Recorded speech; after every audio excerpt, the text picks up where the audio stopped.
Hey, what's up, guys? This is a much different start to a podcast that you guys are accustomed to, and the reason for that is because we unfortunately ran into a technical difficulty, and the first 18 minutes of the pod have been completely wiped out. We have no audio of it, but the rest of the podcast is fine. We had OG on the show. We talked about a bunch of trending NBA topics, and that's coming up next. Hopefully, you guys enjoy the podcast, and sorry about the technical difficulty. It won't happen again. Plus, Pat Bev is also a defender, so I think this is a pretty big deal for these guys. And with the Clippers, as much as a pessimist as a lot of people are, including myself, because of what I've seen, I do think to myself sometimes, what happens if this thing works? How are we talking about these guys? OG's trying to give himself that out. You can hear it. You can hear OG is thinking, man, if this hits, I'm not gonna be looking the best, because I'm with you, OG. It's hard to have faith. It's hard to trust these guys. So I can understand standing on that side, but it's always been when they're healthy, they're the team to beat. Absolutely. And I think this is a unique trade because typically when you see stars or superstars traded, one team's going in one direction and one's going the other, right? We usually see, like, when KD gets moved, like, okay, the Nets are probably moving towards a rebuild. But this is one where the Sixers aren't trying to rebuild, right? They're going to use these assets and flip them down the road. Retool, to get a possible Zach LaVine, Pascal Siakam at the trade deadline, because like OG mentioned, Joel Embiid's 29, right? He's not getting any younger. The window to win with Embiid as your best player, you only have a few years to really maximize that. So it's not just you're trading James Harden for these role players and picks. It's what can these expiring contracts, which basically all of them are, and picks are going to get you down the road. And then for the Clippers, they have really two different paths they're going to go down at the end of this year, depending on how it happens. Because if they end up succeeding, if everything goes right, you win a championship, phenomenal. You probably re-sign damn near everybody. But if it doesn't go well and either injuries pile up, you have a disappointing playoff run. If James Harden once again does not show up in the playoffs like he did last year, more nights than not, on one side, you want to bring these guys back, right? You have this multi-billion-dollar arena opening up. Steve Ballmer was gushing over it on national TV a couple of nights ago. So I'm sure he doesn't want to, open up that stadium, open up that arena, and your best player is Terrence Mann, right? So there's definitely ownership-wise to re-sign these guys. Right. But the Clippers, this feels like this is the best roster they've had, right? With this Kawhi and Paul George era, now adding James Harden, adding a real, playmaker. They've had a very kind of Celtics-like feel where Kawhi and Paul George do a lot of things similarly very well at a high level, but in closing time in those crunch minutes, do they have someone that can get the offense going? And it's not so much just isolation, your turn, which we've seen from both these teams, the Celtics and the Clippers. So I think it's a great move. I think overall it's going to help the offense and the flow of the game, especially in those fourth quarters, that crunch time. I'm excited to see, because these are, especially the three guys, the Russ, James Harden, Paul George, who are still trying to, go out there. They're trying to win that championship. They know that there's only a couple years left that they have at their absolute peak. They're all coming together now. Kawhi's leading the ship. So I think on both sides, it's going to be interesting to see how these teams end up at the end of the season. Joe, make no mistake about it, Joe. I'm still out on the Clippers. I just want to make sure we clear on that. I'm still out. Right. I'm still out. I just want to make sure we clear on that. I don't blame you. Now, Drew Dehls, who do you think won the trade? It's TBD, because the Philly has, like, what's Philly going to do with these assets? If Philly does nothing with these assets and at the deadline, they end up having to move Embiid because they're 5 games under 500, then that's an L for them. But if they flip that and that pairs with Zach LaVine or Siakam, and now all of a sudden they get past the second round and Embiid wants to stay around and Maxey continues having a breakout season, then it's a win for them. So it's hard to say in November because we don't know what these pieces are going to turn into. But the way that Maxey has been playing, now that we've seen his usage increase, it allowed this move to be a lot more easy for the 76ers to make.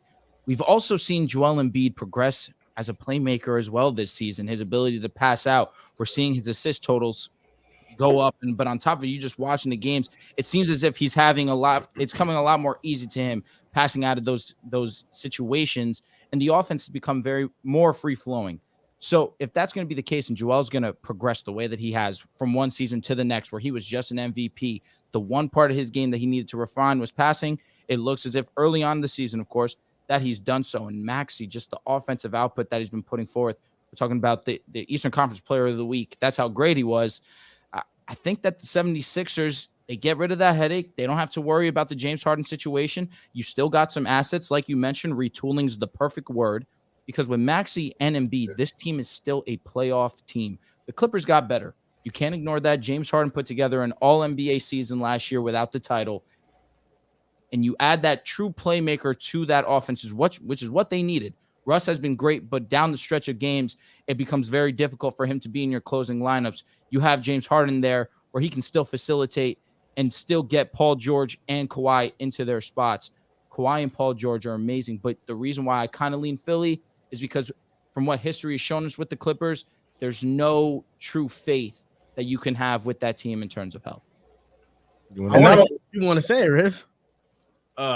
Okay. OG, did you want to say something? I just heard you. Well, Drew, I was mentioning that with James Harden, the way he's played in the playoffs, and not just the way he's played in the playoffs, Leonard breaking down and Paul George looking the way he's looking. I think it's a teaser. That's why I can't get involved with this Clipper team. I like can't Paul do George. it. When he's on, he's healthy. He's great. I can't do it, and I won't. I will not. As cleaned up as you are, as good looking as you are right now, I will not allow you to invite me to dinner because I'm not going. I know what's going to happen. You're going to run out on me. You're going to leave me. You're going to leave me with the bill. You're going to leave me with the bill. That's exactly what's going to happen. And I'm going to be sitting at this table again saying, "What was I thinking?" I'm not doing it. I'm not. No, I can't do it, Drew. I've seen James Harden more than once, more than twice, go the other way in the playoffs. Where you guys go? James Harden last season in the postseason, yes, he left a sour taste in your mouth, but there was an opportunity for the 76ers to win that series against Boston, who we thought were the better team in the series. There was 2 of 3, of course, that they won, but 2 of those games, James Harden was at his best, and they were able to come away with the W. So we know when James Harden's at his best, he can compete with the best team or one of the best teams in the association, and he can put you in position to win. But when he's down, and he's not the James Harden that you want to see, that's when he becomes a strong liability. And OG, you're 100% right there. But we know he has those capabilities. It's just a matter of consistency that he hasn't shown us. With the Clippers, it won't have to be as emphasized because of how clutch we've seen Kawhi down the stretch and Paul George as well. His primary focus is, hey, when we need you to get a bucket, you can get a bucket for us too, but be the initiator, be the facilitator of this offense.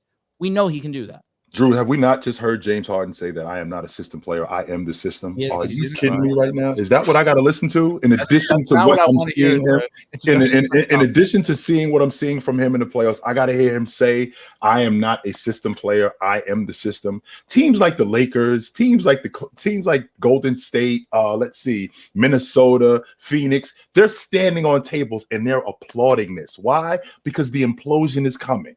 The implosion is absolutely coming. Hey, listen, I won't be overly upset. I won't be. We've seen this countless times where the best example I can give you, Joe, is you know who James Harden is? James Harden is the guy when you show up to the party and you see him, yo, that's my man.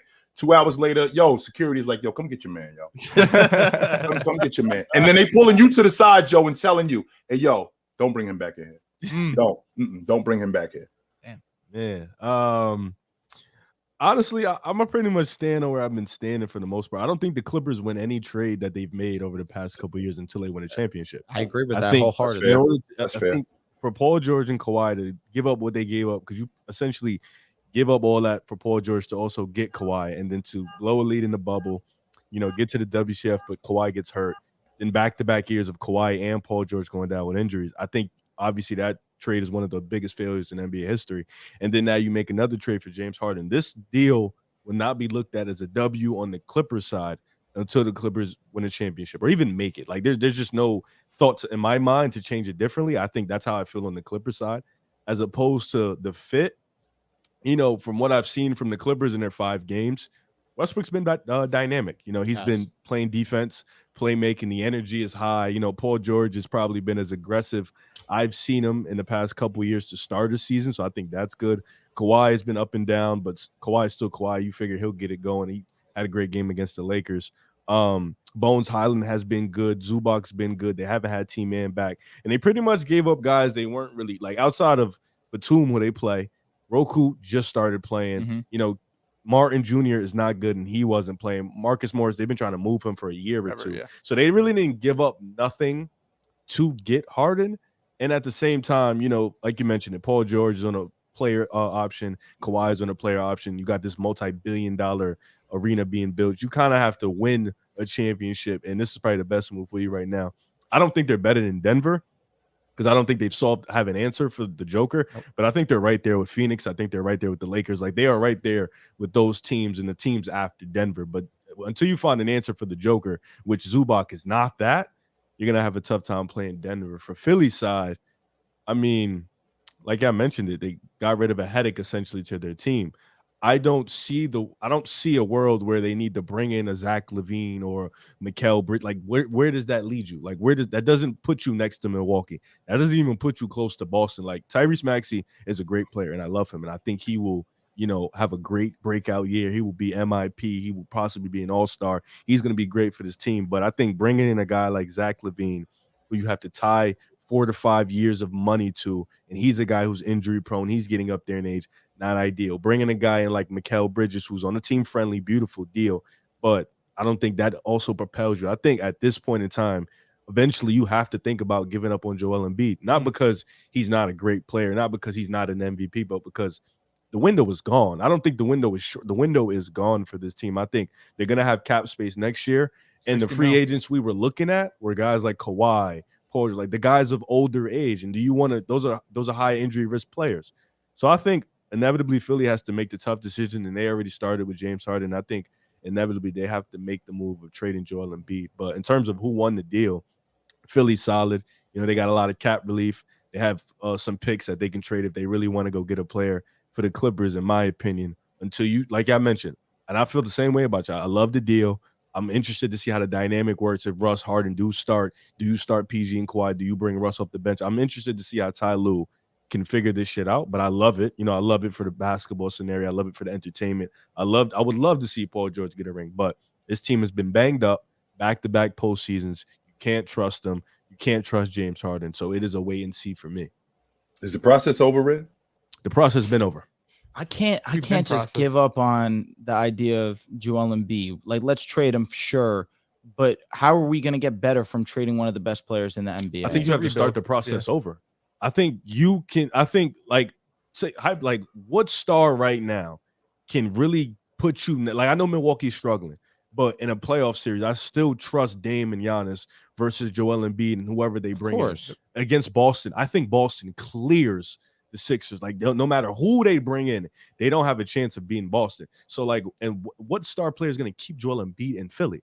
Like, Zach LaVine's not. But the way that Tyrese Maxey is playing, and which I love it, he's been on a different level for right sure. now. But I still think Boston, like, you still got Drew, you got Derek White, like, you have guys. I understand where you're coming from. Looking at the way that Boston has been playing basketball recently, that seems to be the top dog. Talking about a Milwaukee opening night for them, it was an excellent game, but we see Milwaukee right now. The issue is defense. I think that'll get fixed. They're not going to be a bottom 3 defense in the NBA all season long.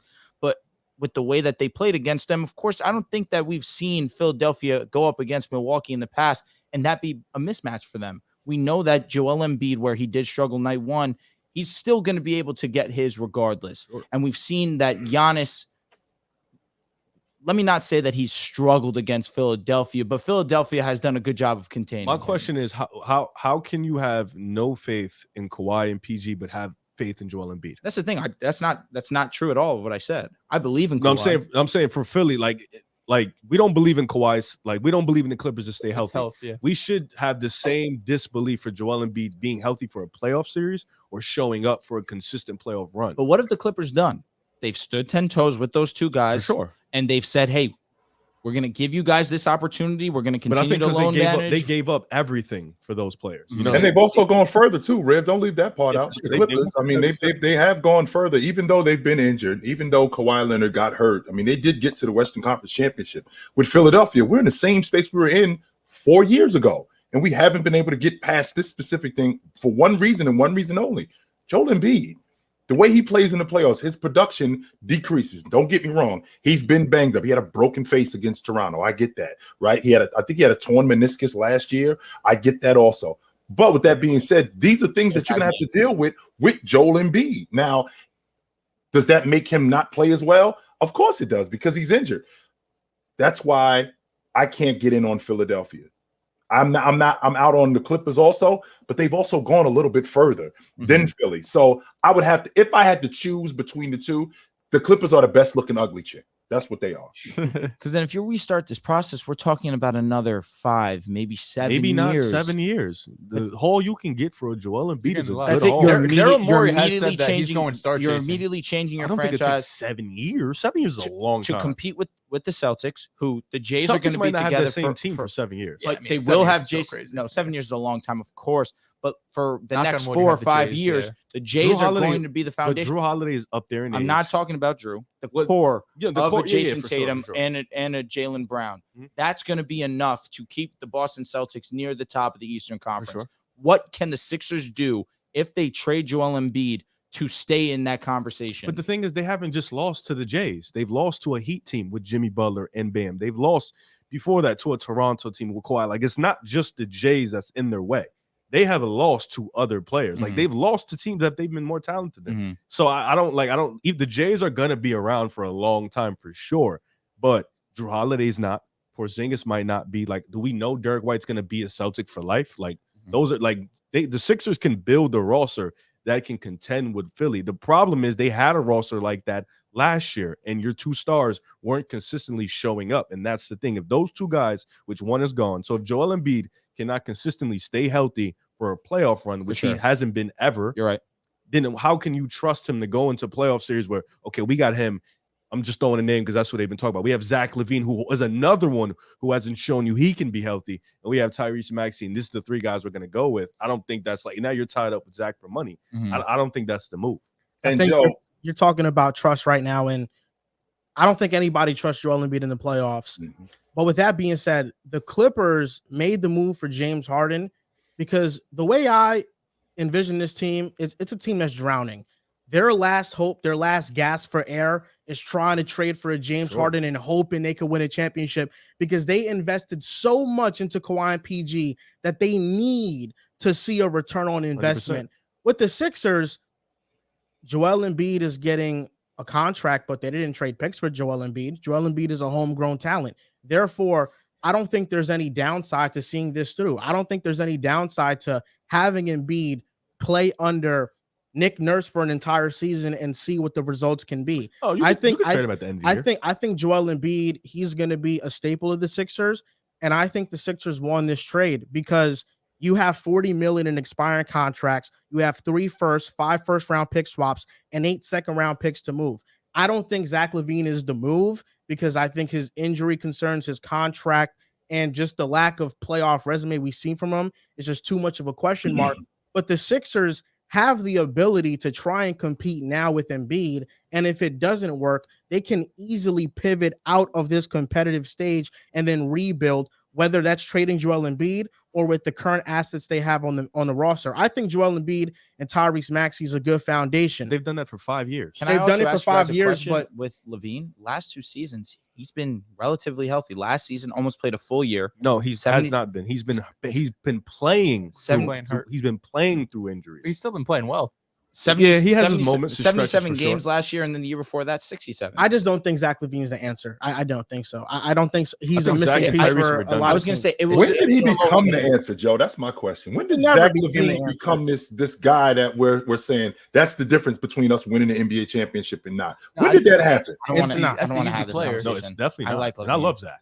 I He's do not. too. He's more. I like him too, Drew. But I'm trying to. What I don't want to do is I don't want means to you're trusting overvalue the Tyrese. guy, I right? know what you're saying. He can get a bucket, and that's what Philadelphia. Let me He not was say dogging that's the what they playoffs last need year, per too. se. But he dogged. That's like the thing with, and I love Maxey. I love Maxey as a player, but we've seen him dog in the playoffs playing off of Harden and Embiid. Now it's a situation where, like, all right, what are you going to look like playing off Embiid, which I think he'll be fine. But at the same time, you're going into these series where your number 2 is Maxey and other teams are Dame or Jaylen Brown. Like, it's even Jimmy Butler and Bam. That's still somebody you got to respect because they have shown in the playoffs they turn Definitely. into different Even animals. though they're bad right now. Yeah, so it's like it's I don't know. It's I think tough. this is Joel Embiid's last year in Philadelphia. If he doesn't make the conference finals, I think Daryl Morey will pivot and he will trade Joel For Embiid. sure, he should. He's the only player under contract for the Sixers next year. They still haven't extended Maxey. I think they should do that, but it's only Embiid right now under contract. I think the Sixers won this trade not only because of what they got and how easily they can pivot out of this stage that they're currently in, but James Harden's departure now removes a negative dark cloud from this team. Tyrese Maxey looks like a locked-in all-star through the 5 games that we've played. Kelly Oubre was a huge signing. He's averaging 20. And Tobias Harris, I know he gets shitted on for the contract that he's on, but Tobias Harris is one of the more consistent players in his league. He's not an all-star, but he's going to give you 18 every single night and play solid defense. And now he has a solidified role on this team being a third option. And I still think the Sixers have a ton of depth. And I like Nick Nurse as a coach. James Harden, he disappointed me. You like what? I like Nick Nurse as a coach. Obviously. I like Nick Nurse as a coach. Obviously. Okay. Now more than Doc. This show really is chaotic sometimes. To call this show pick a side, we have to rebrand. It's chaotic. We need to rebrand. We need to rebrand. Flip aside. James Harden disappointed me. He did. And the reason why James Harden disappointed me, this guy just had a full-on edit of him in a Clippers uniform with a beard on. I hope James Harden wins a championship. I really do hope so. Because right now, James Harden is having one of the worst stretches to end a Hall of Fame career in NBA history. This is arguably worse than Allen Iverson's ending. James Harden, at one time, we was thinking Russ's career was going to end in a bad way. It doesn't compare to what Harden's going through right now. Leaving 3 teams in the past 4 years. Last season, he had a usage percentage of 25%. And I bring this up because he recently had a quote that he felt like he was on a leash with the Philadelphia 76ers, a statement that Joel Embiid combated. He said, I felt like we let him do him. James Harden has a point to a degree. The 25% usage percentage was 10 to 15% lower than his prime years in Houston when he was averaging 35 to 40% usage percentage. But Harden, with a better player, is better right now. But Harden did possess the second highest rate of possession of ball handling, only behind Luka. He had the ball the second most, only behind Luka. And the question I have to ask Harden is, when is he just going to start taking the blame?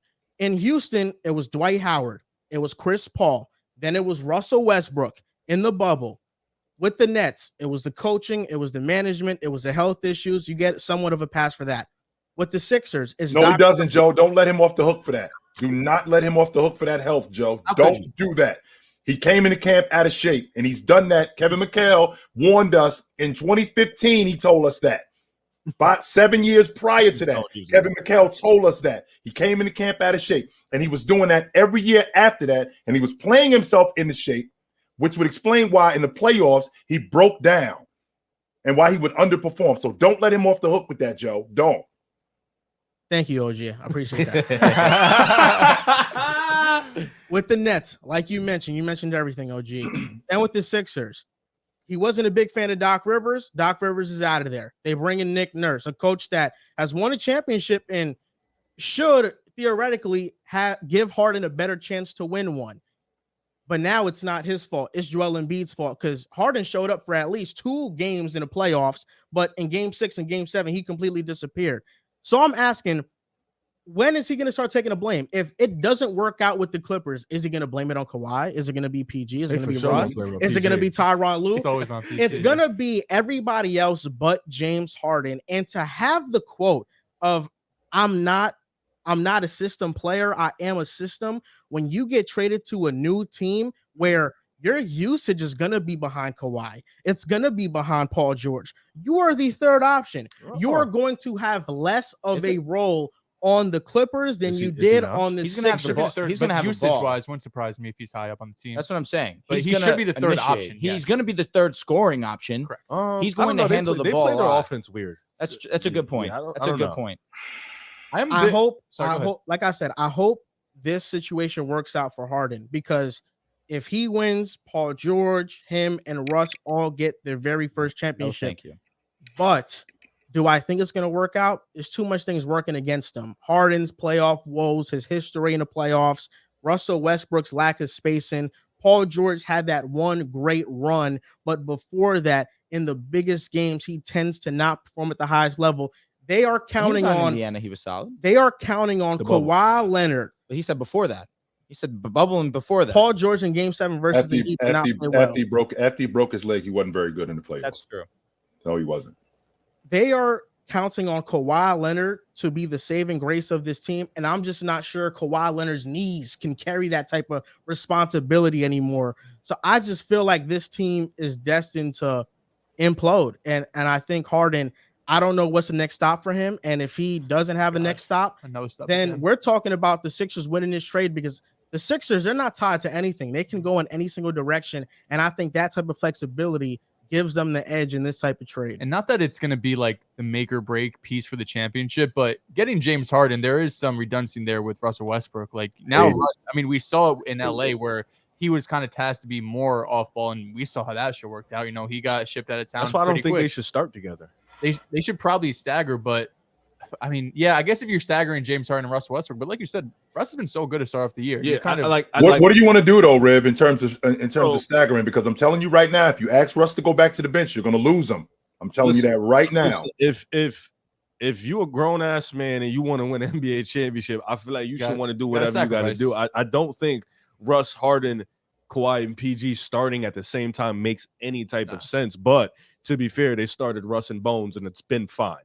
So that's why I like because you put James Harden in Bones' spot, maybe, but Bones just brings a little bit more energy. So you don't like what type of, like you mentioned, what type of energy is Harden going to bring? Harden to the has team? more of an ego too. Yeah, than Bones, but like, give me the ball. This is my offense. I think Russ off the bench with not probably team man probably starts, but Russ off the bench with Bones, with Powell sounds a lot better. Like it sounds with Plumlee, it sounds great. You know, realistically, you have to stagger 2 ball dominant guards. You just have to do that. Yeah. And then you got to still remember PG and Kawhi got to get their touches, you know. And it's weird because Harden is more of a pick and roll type of playmaker. Like he's not he talked about he the system. I don't see much plays where he just, you know what I'm saying? I see a lot of pick and roll work. And Zubac isn't this elite pick and roll big man, but it's just that's why it's an interesting dynamic to see and interesting to see how Ty Lue figures it out. I think they got to do this on the run too. Like you know, like there's no training camp. And then PJ obviously. Tucker, I forgot he out there running and fouling and shit. I don't know what he out there doing. He's out there against him. Yeah, he's also on the team, but he's easy to just plug in and go do something. The problem that I'm having though, Riz, is that Riz. I'm sorry, Riz. The problem I'm having the problem I'm having, Riv, is that when Darvingham talked Russ into going back to the bench, sure, he was actually really good as a rotation player. One of the best rotation players in the league. However, he was shooting at an historically low pace. And why was he doing that? That was largely due to the fact that he wasn't going to be out there long. So he was rushing his game. So now what we're going to do is we're going to put him in the lineup with the Clippers where he's starting, and he doesn't have to rush his game, and you could turn him loose. You could turn him loose and just let him be Russ. Now you're going to send him back to the bench where he's going to be on limited minutes again, and we're going to get right back to that same old Russ. Right. And I think you're going to lose him, Riv. I don't like it. I think you're going to lose him. I think he's the leader of the team right now. Like, I think he's the locker room presence. He's the leader. But I do think the difference between that Lakers team and this Clippers team is y'all didn't have any spacing.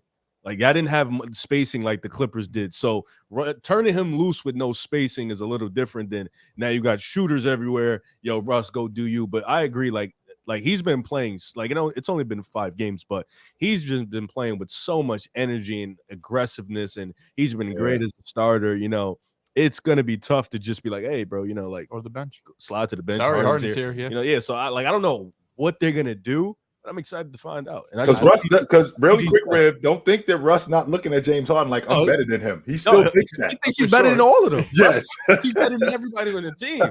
He probably think he's the best point guard in the league. Russ, like, his confidence is sky high. But as long as PG keep playing like this, that's all I'm here for, man. For the vibes, man. All for Paul George. That's my guy. Therefore, yeah, that's my dog, man. You know, and I mentioned that last podcast when, like, Russell Westbrook has done everything the Clippers have asked him to do. I think he's built a great relationship with Tyronn Lue. He took a major pay cut to play with the Clippers this season. Yes, he did. And I just feel like to get James Harden and now Russell Westbrook, you're the guy that takes the major back seat. After all the sacrifices that he made, being the person that showed up the most in that first round series versus the Suns, I think it is a bit of a slap in the face, but they're childhood friends. So that's where I'll give some leeway. Question, do you guys think, because in the offseason, when Russ came back, Russell Westbrook was also one of the people, along with PG and Kawhi, that wanted Harden to come to the team, that were talking about him. Boys. Yeah, so they've been talking about this for a while. So you think they prepared already for this? Mike, I mean, I'm looking at the lineup as is. Is it crazy to say that we can see Russell Westbrook, James Harden, Kawhi Leonard, Paul George, and a Zubac lineup? We'll probably see it. That should be the starting lineup in my opinion. I get Terrence Mann. You know, there's a strong infatuation. Yeah, I've seen Russ and Bones start. Exactly. This lineup's going to be changing a lot, I can only assume. But Bones definitely gets moved to the bench. You mentioned Bones; he's been playing solid. I do wonder now with Harden if we see his usage definitely decrease or just the amount of play time. I think he runs the second unit now with Powell, Bones, Powell, Mann, Plumlee. Whoever the fifth. That's why this team is facts. So, it's either Russ or Harden running that second. So, but that's what I'm saying. I don't think that we need to even have this conversation of Russ coming off the bench with the idea that Harden can play the quote unquote 2, but we know he's probably going to have primary point guard, exactly, ball handling assignments. You still have Kawhi, Paul George out there, and if you're going to play a big team, you have Zubac out there. But we saw them versus the Lakers. They went to that small ball lineup. They didn't have Zubac out there. That's when they got killed. Yeah. That's when they got fried. But they have been just the epitome of we have so much depth. We're just going to be ever changing this lineup. I would not be surprised to see all 4 of those guys starting. I think all great players always want to play with great players. LeBron James and Anthony Davis convinced themselves that Russell Westbrook was the missing piece to their team. And then you kind of see they kind of regretted it, because it wasn't that good of a fit. Yeah. Now with the Clippers, it would have been a good fit if we had shooters around Russell Westbrook. I think the money was the issue. He was getting max contract. All of the Clippers' best players are players that need the ball in their hands to succeed. Kawhi, Paul George, James Harden, Russell Westbrook. That's what their game is predicated on, them having the ball in their hands. So the question mark is now when you have to share it between 4 people. There's definitely going to be some moments where they're going to be one that can play off ball. It'll be PG. He's the only one that has the ability to play off ball. But I don't want his touches to go down. He's been killing so far this year. I don't want his touches. Leonard neither. Kawhi ain't sacrificed for nobody. Nah. Kawhi, they're gonna get Kawhi the ball. It's gonna have. I need Harden and Russ to be like, we're gonna take the back seat. We know this is your team. You guys go and kill because they're. Why is not that the off ball player? Not as much as PG. I'm not. Let's not compare him to PG. I just don't think that. Not really. Really. Not really. Well, I think there's a difference between being able to play off ball and sticking to what you're best at. So Kawhi and Paul George, their games are best when they have the ball. Same thing with Harden and Russ. So them now taking the backseat and being off ball, it's going to take away from all of their games. It's not just one guy, but there's definitely going to be 2 players on the team that are going to take the biggest hit. I think Russ is a no-brainer. His usage will take the biggest hit. Shooting that shit too, man. But he's going to be on the second unit. He's still going to get his. He get in. I fuck with Joe, that's why I like Russ as the primary ball handler before James Harden got on the crew. That's why I like Russ as the primary ball handler, because when you get into the meat and potatoes of the game, now Leonard can take over. Now Paul George can take over, where you don't have Russ to have those responsibilities. He just had those responsibilities just to preserve those guys up until that point. Now you want to bring in another ball handler. So you got 4 primary ball handlers. 4 primary ball handlers, and now you're asking all 4 of these guys, you're asking James Harden, who thinks he is the system, to now slow himself down and come into a system where leave a system where he was already hampered, now come into another system and be even more hampered because he's playing with even better players. Taking a break in the action, we're going to give you some Mojo fantasy props for this Sunday. The game we like the most, Chiefs versus Dolphins, Germany game, Mojo fantasy props. What do you guys got? For me, it's going to be over Patrick Mahomes' yards. He did not have his best game by any means against my Denver Broncos. It was amazing. But going up against this Miami secondary, they have been very vulnerable. I know Jalen Ramsey's there, but you got to respect Patrick Mahomes. I love the over 283.5 passing yards. Next over is going to be Mr. Tyreek Hill, over 7.5 receptions, going up against the Kansas City Chiefs. This week's personal for him. He's going to go ahead and get his, no doubt about it. Mahomes is having a bounce-back game, over 283.5 passing yards, over 2.5 passing touchdowns. After what we just saw, it ain't going to happen again. Mahomes is bouncing back. With Jalen Ramsey shadowing Travis Kelce, I'm going to put my money on Rashee Rice. And not just because y'all know I'm an over king. Not just over on his receptions, which is 4.5. I'm going over on the yards, too, which is 45.5 receiving yards. I think he's going to have a big day. He's been steadily improving week by week. And usually when I bet on Rashee Rice, I come out on top. So I'm going over on everything. The next game we're going to give our props for, Bengals versus Bills, primetime Sunday Night Football. Mojo Fantasy, what do you got, Riff? For me, I started off with Khalil Shakir over 31.5 receiving yards. I feel like there was a stat that came out that when Josh Allen is targeting him all year. He's been one of his most efficient. That's where he's been at his best. I think Shakir will get more in tune with the passing game now that Knox is out. They'll play a little bit more with him. And I think Josh Allen can definitely get it going with Shakir out there. My next one is going to be T. Higgins over 4.5 receptions. I think he is back. I think with Joe Burrow being back, look for T. Higgins to have a big day, especially with a secondary that we don't know if Douglas is playing. And even if Douglas is playing, you'll see him if they do man up, match up more with Jamar Chase, leaving Teron or Dane or Alam. Well, he might not probably even play on T. Higgins, and they're just too small. So give me the over on the receptions. For me, it's going to be 2 receivers. Well, 1 receiver, 1 tight end. That's just kind of how the NFL is nowadays. But I'm going to go with Dalton Kincaid on his over of receptions, 3.5 receptions. We've seen him be involved in this offense now, more so that Dawson Knox is unfortunately injured. I believe Dawson Knox can go ahead and have himself a big game. The next one I'm going to go with is Jamar Chase and his over that I cannot find. His over of 7.5 receptions. This Bills secondary has not been the same, unfortunately, since Trey White has been out. Jamar Chase has been a menace all season long. Joe Burrow seems to be back in form, and I think Jamar Chase is going to be the recipient of that. I'm going with 3. Joe Burrow is back, and I'm going to over 1.5 passing touchdowns. I think Joe Burrow goes over that. Dalton Kincaid, great minds think alike, over on those receptions, 3.5. And I think this is going to be a big-time day and showing from Jamar Chase. I'm going over 85.5 receiving yards. Cook up. You can go and download Mojo Fantasy. The link is in our bio, and use code PAS for a 100% deposit match up to $100. I think that this is a recipe for disaster, to be honest with you. I'm excited to see, man. Championship teams are usually the ones with the best systems. They have best chemistry, and a recent champion made a move in the offseason to trade that system in the league, man. Somebody that you can argue now was kind of holding the chemistry back. That's the Warriors with Jordan Poole. The Warriors right now, they're 3-0 in road games. Last year, they started off 0-8 in road games. Terrible. So I got to ask you, Riv, you're the Warriors guy here.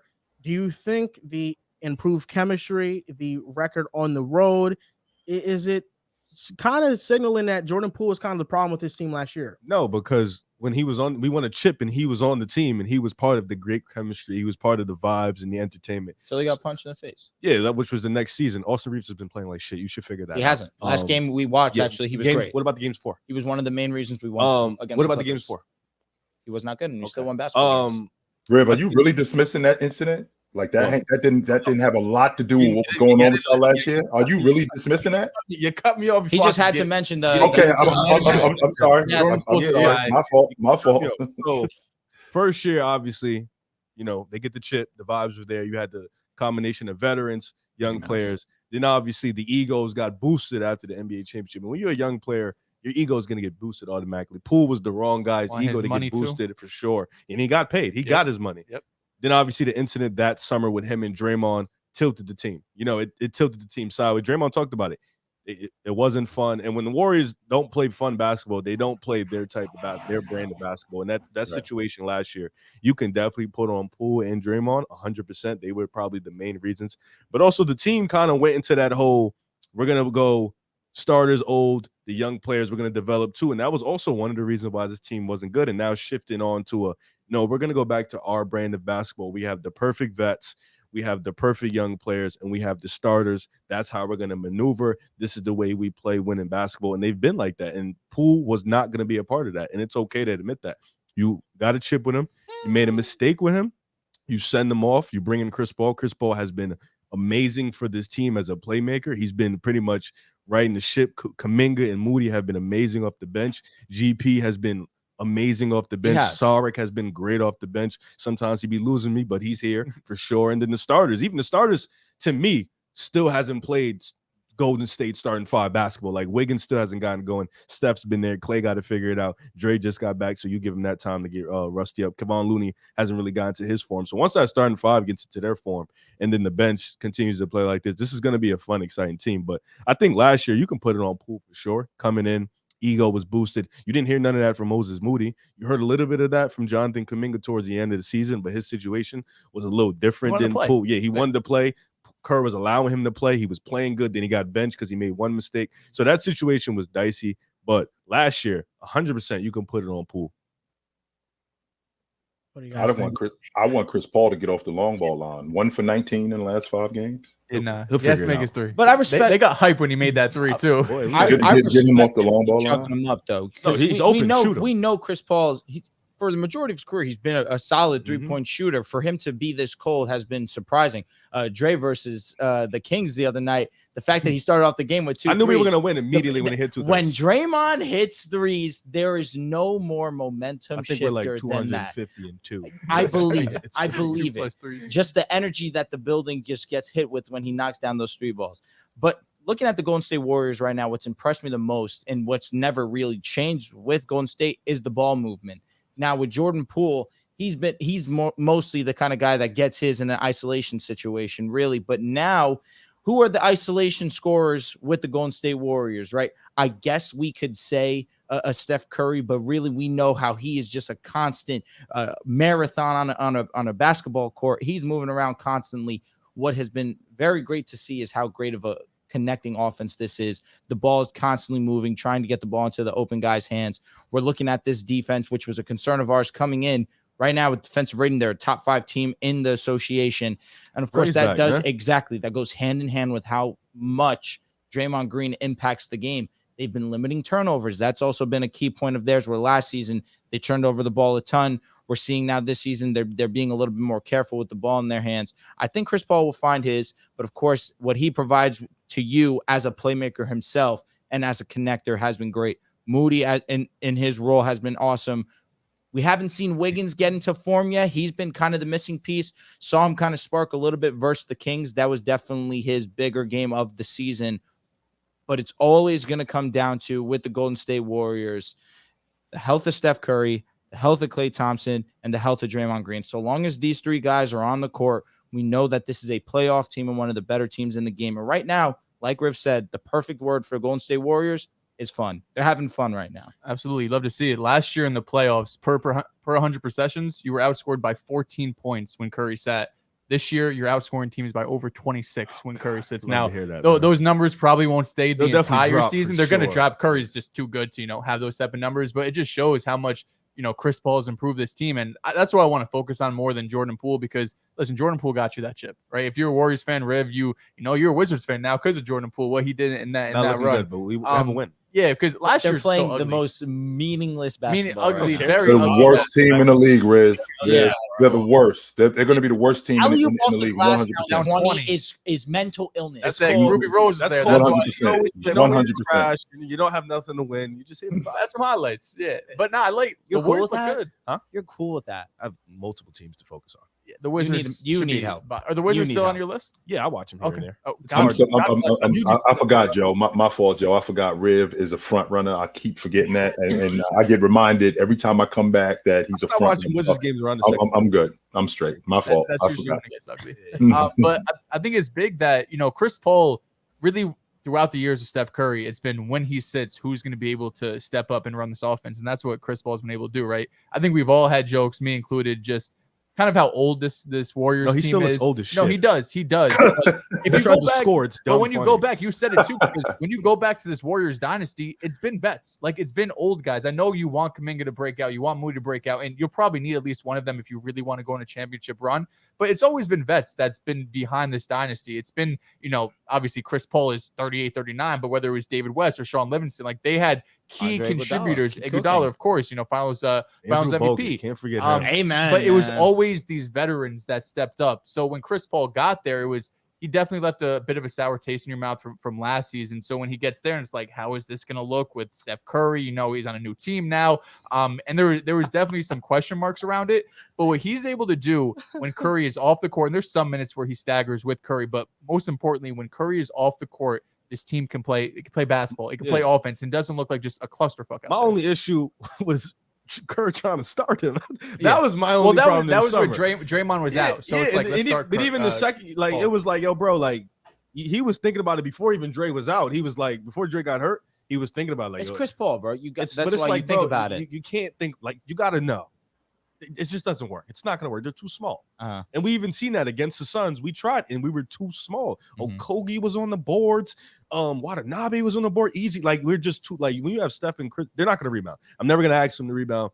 They're too small. You can't have them out there like that. You know, I think we can give Chris Paul the credit he deserves because he deserves an immense amount of credit.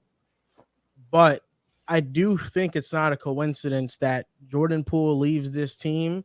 And the the chemistry is now skyrocketing. Draymond likes coming into work. And Jordan Poole's now with the Wizards, and he's averaging, 17 points, shooting 24% from three, 36% from the field, whatever it is. No Listen, Jordan doesn't play winning basketball. Watching the way Jordan Poole plays, you're exactly right. He doesn't play winning basketball anymore. Yeah. That championship run was one season. Don't make me laugh. That championship run was 1 year. But Draymond Green, his comments in postgame when he said that last year was horseshit, it was hard to come to work.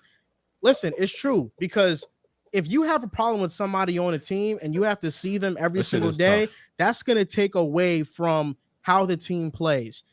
I do think two things attribute to the Warriors' hot start this season the most.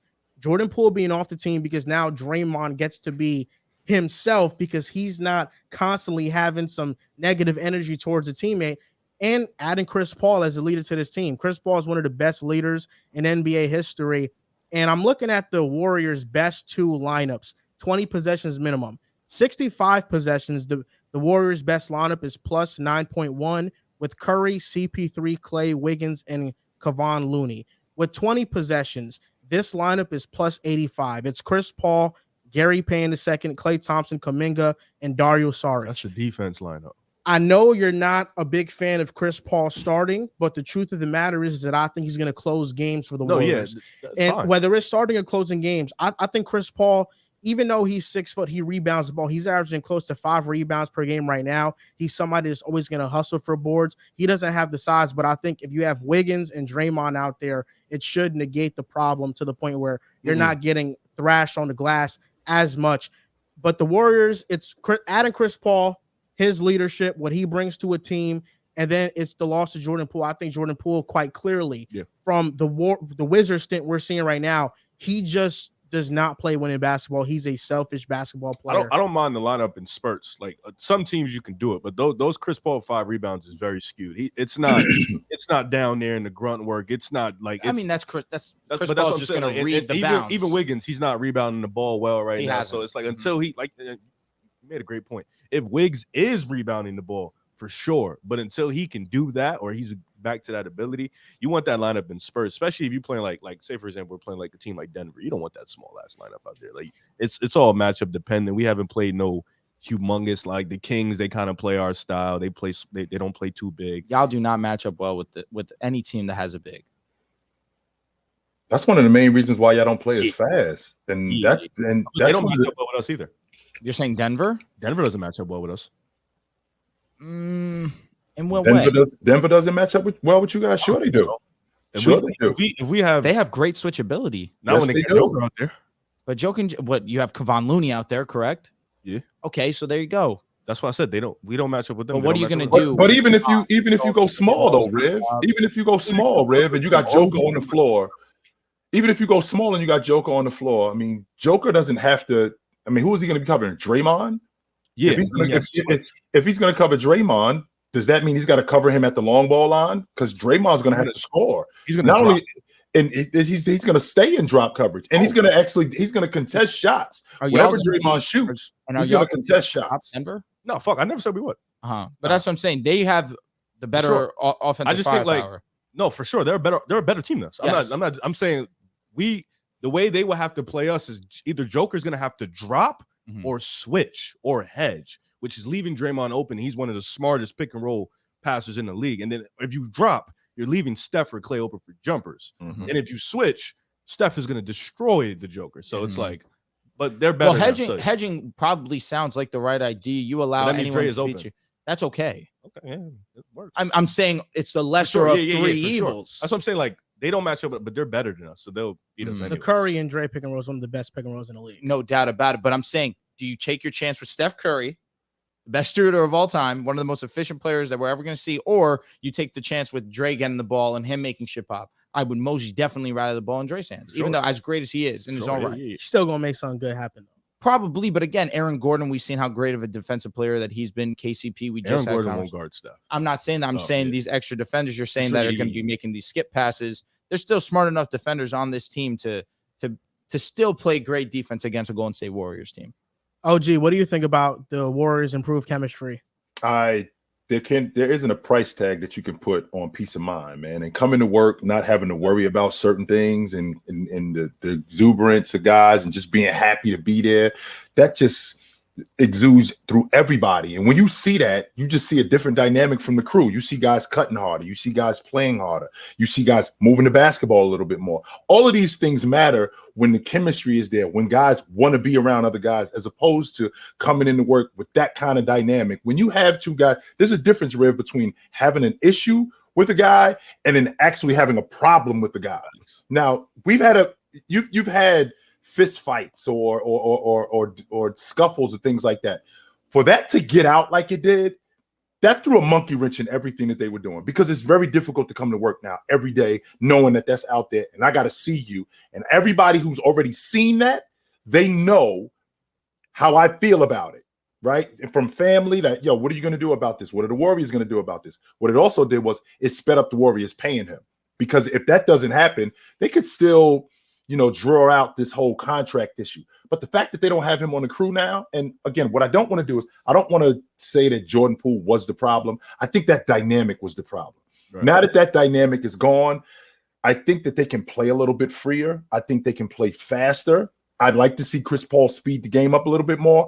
I know he's older, right? I know he's older and he can't get up and down the floor like he used to, but the Warriors are one of the best transition teams that I've ever seen. And if they can speed the game up a little bit more, I think they'd be more productive. I think they're playing at the bottom 10 in the league in terms of pace. When Chris Paul is on the floor, the game isn't sped up. So when you got guys like Kuminga, you got guys like Wiggins, you got guys like Steph Curry, you got guys like Klay Thompson, who get up and down the floor in transition and stop and pop. When you play free like that, that makes them an even more dangerous team. And I'd like to see them pick the pace up. Chris Paul can bring that dynamic where he can slow the game down and pick the pace up. So I like what I'm seeing from this Warriors team. I think matchups are everything with them right now, because I don't think that they're better than the Lakers. I don't think that they're better than Denver. If they can avoid certain teams and have this team deal with that team and have that team deal with this team, and they end up being the last team standing because they avoided some teams, that could happen. I agree with that, but old as shit, OG. I also, you guys match up well with the Clippers. Yes, but we're not better.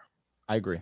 But we match up Whoa, well. hold on, Riv. What's the road travel that can get the Warriors to that matchup that you want, OG? Because I'm curious. There's a difference, Riv, between you're not being better from a talent standpoint, yeah, from a unit. Now, from a talent standpoint, you might not be better, but from a unit standpoint, I don't want to sit here and say like it's November. I don't want to sit here and think this can just like this magically we changed our whole dynamic, our whole team. I want to see this be more consistent down the line, consistent down the road before I can say we fixed the road, like the woes completely, like we look good right now, but are we going to look the same in April? Are we going to look the same in February when the old guys are starting to tighten up, stuff like that. But I think like continuity, of course, our offensive system, coach, like I think we're better in that, but talent, like I'm just speaking talent for talent right now. No, we don't have the best talent in the West. The Clippers, the Lakers, Denver, Phoenix, they have more talent than us. But you mentioned it, like continuity and stuff like that. Of course, I think we're better than a lot of teams. But right now, I'm not going to say we're outright better than these teams until I see, because last year was so bad from a just not Warriors team, like not a usual Warriors team standpoint, that I want to wait and see a little bit more before I can fully think we could beat certain teams. So the Heat go to the finals based off continuity and coaching. We can do that. And hot I just want to wait. But I want to wait. Not match up against the Suns. Yeah. We do match up. We have more talent. They do. I think we match up very well against the Suns. I think teams have had more talent than you guys, but again, you've had the great. But we've had better. the best we players. have not come I'm off. only strictly asking matchup wise. Forget about talent. Forget about we rosters. match up. We don't match up with Denver. I think I agree. We match up with the Lakers. I disagree for the sole fact of Anthony Davis. But I think we have Draymond for that. No. That matchup I don't like, Riv. That matchup, I like the Clippers matchup better than the Lakers. Y'all beat us because AD dominated offensively. Well, Y'all beat us because AD was great, but we also missed a lot of shots, a lot of open looks. Well, Reeves was guarding the perimeter relatively well, not on Curry. No, for I know, sure. but I'm saying we missed a lot of open looks. But You know why you missed those open looks, Riv? Do you understand why? And the reason why you missed those open looks is because we 7-game series against one of the fastest. No, that has nothing to do with it because I've seen teams come off of 7-game series and do the same thing. Well, when you have guys like Austin, I know. When you have guys like this days later, but you still almost won that game. Yeah, I know. And then you guys smoked this game too. Sure. So then what's that excuse? It's not one. It's not one, Drew. It's not. The difference though, Riv, is when guys like Austin Reeves, guys like D'Angelo Russell, James, Anthony Davis, who are guarding on the perimeter. When you guarding on the perimeter and these guys are getting these open shots, that rim doesn't look as big in the third and in the fourth quarter when the ball isn't going in the first and in the second quarter. Yeah. So I thought that the Lakers did a good job in pushing you guys further away from the basket early. So when you get late in the game, those open looks aren't as open as you think they are, even if you are open. I also think we defensively we weren't good that series, and we didn't have enough good players to play. Like we just fried you guys. Yeah. So we didn't have enough good players to truly play. I do think we match up with the Lakers still. Like whether I honestly think that the only team that I'm 100% confident that can beat the Warriors in a series right now is the Nuggets. I agree. I think we can't count out the Warriors and what they have been. And now Lakers, that's not a matchup that they want to see. Not 100%. I think if they face the Lakers, it's going to go to the wire. I'm not just going to stamp the Lakers. Last year? It wasn't the wire, but it was a somewhat of a close series. Close out in 20 burger. You guys went back and forth blowing each other out. Let's be honest. They handled it. I think the Lakers handled the Warriors. Again, the Warriors blew them out a couple times though. Yo, first of all, didn't we go through this? There was like 2 blowouts on each side. It boggles my mind how these two can say this after seeing Steph and Clay historically miss the most wide open jumpers they've ever missed in their lives. Austin Reeves. There's a reason for that, though, Riv. We didn't even on record talking about how you're just not the biggest fan of him, especially come playoff time. But last couple of years, we didn't have a bench that series. We didn't have 6 players. Jordan Poole was terrorist too. Yes, and Clay damn near was on that list. We didn't have 6 players. I think we're better. But once again, I'm going to temper my expectations. Drew, was Kuminga not on the unit last year? He did not play. Was Gary Payton not on the unit last year? Oh, remember Gary Payton was hurt, and then he came back faster than what he's expected to. No, but he still played in the. Yeah, but I'm saying he was still hurt. He was still dealing with an injury. He played well against us, honestly.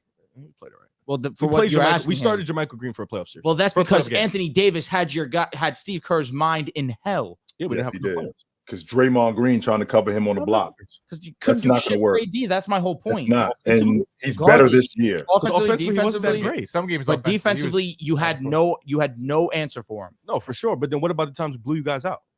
Because you guys were actually hitting shots at the insane. So the clip. game. No, that's a Warriors clip. Klay Thompson hit 8 threes against us in game 2.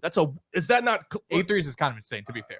He was open. Rev, you really sitting here like 8 threes is on a Tuesday? That's not normal. That's not normal. We acting like silly. That's not like a struggle. Like that's 8 for Clay. Yeah, exactly. Come on, bro. Exactly. We're respecting the greatest shooter of all time. Clay year after year. Now it's like, what was that game 6? No, that was game 2. Because game 6 didn't Clay have a great game 6? Game 5. I was gonna say game 6. I don't think he was that great. Game 5, you guys got blown out. Game 6. I mean, game 6 was a 20 clip. If you think we don't match up with you guys, I don't because of Anthony Davis. So, question. You answered this question already, but in the offseason, I posed this question to you guys, and the question was, do you see a scenario where the Warriors can make it out of the West? OG answered that question by saying that they got to get certain matchups. Do you believe it's a similar answer as OG? See, but that's the one. That's why I asked OG. I want to know what's the path. What do you think, though?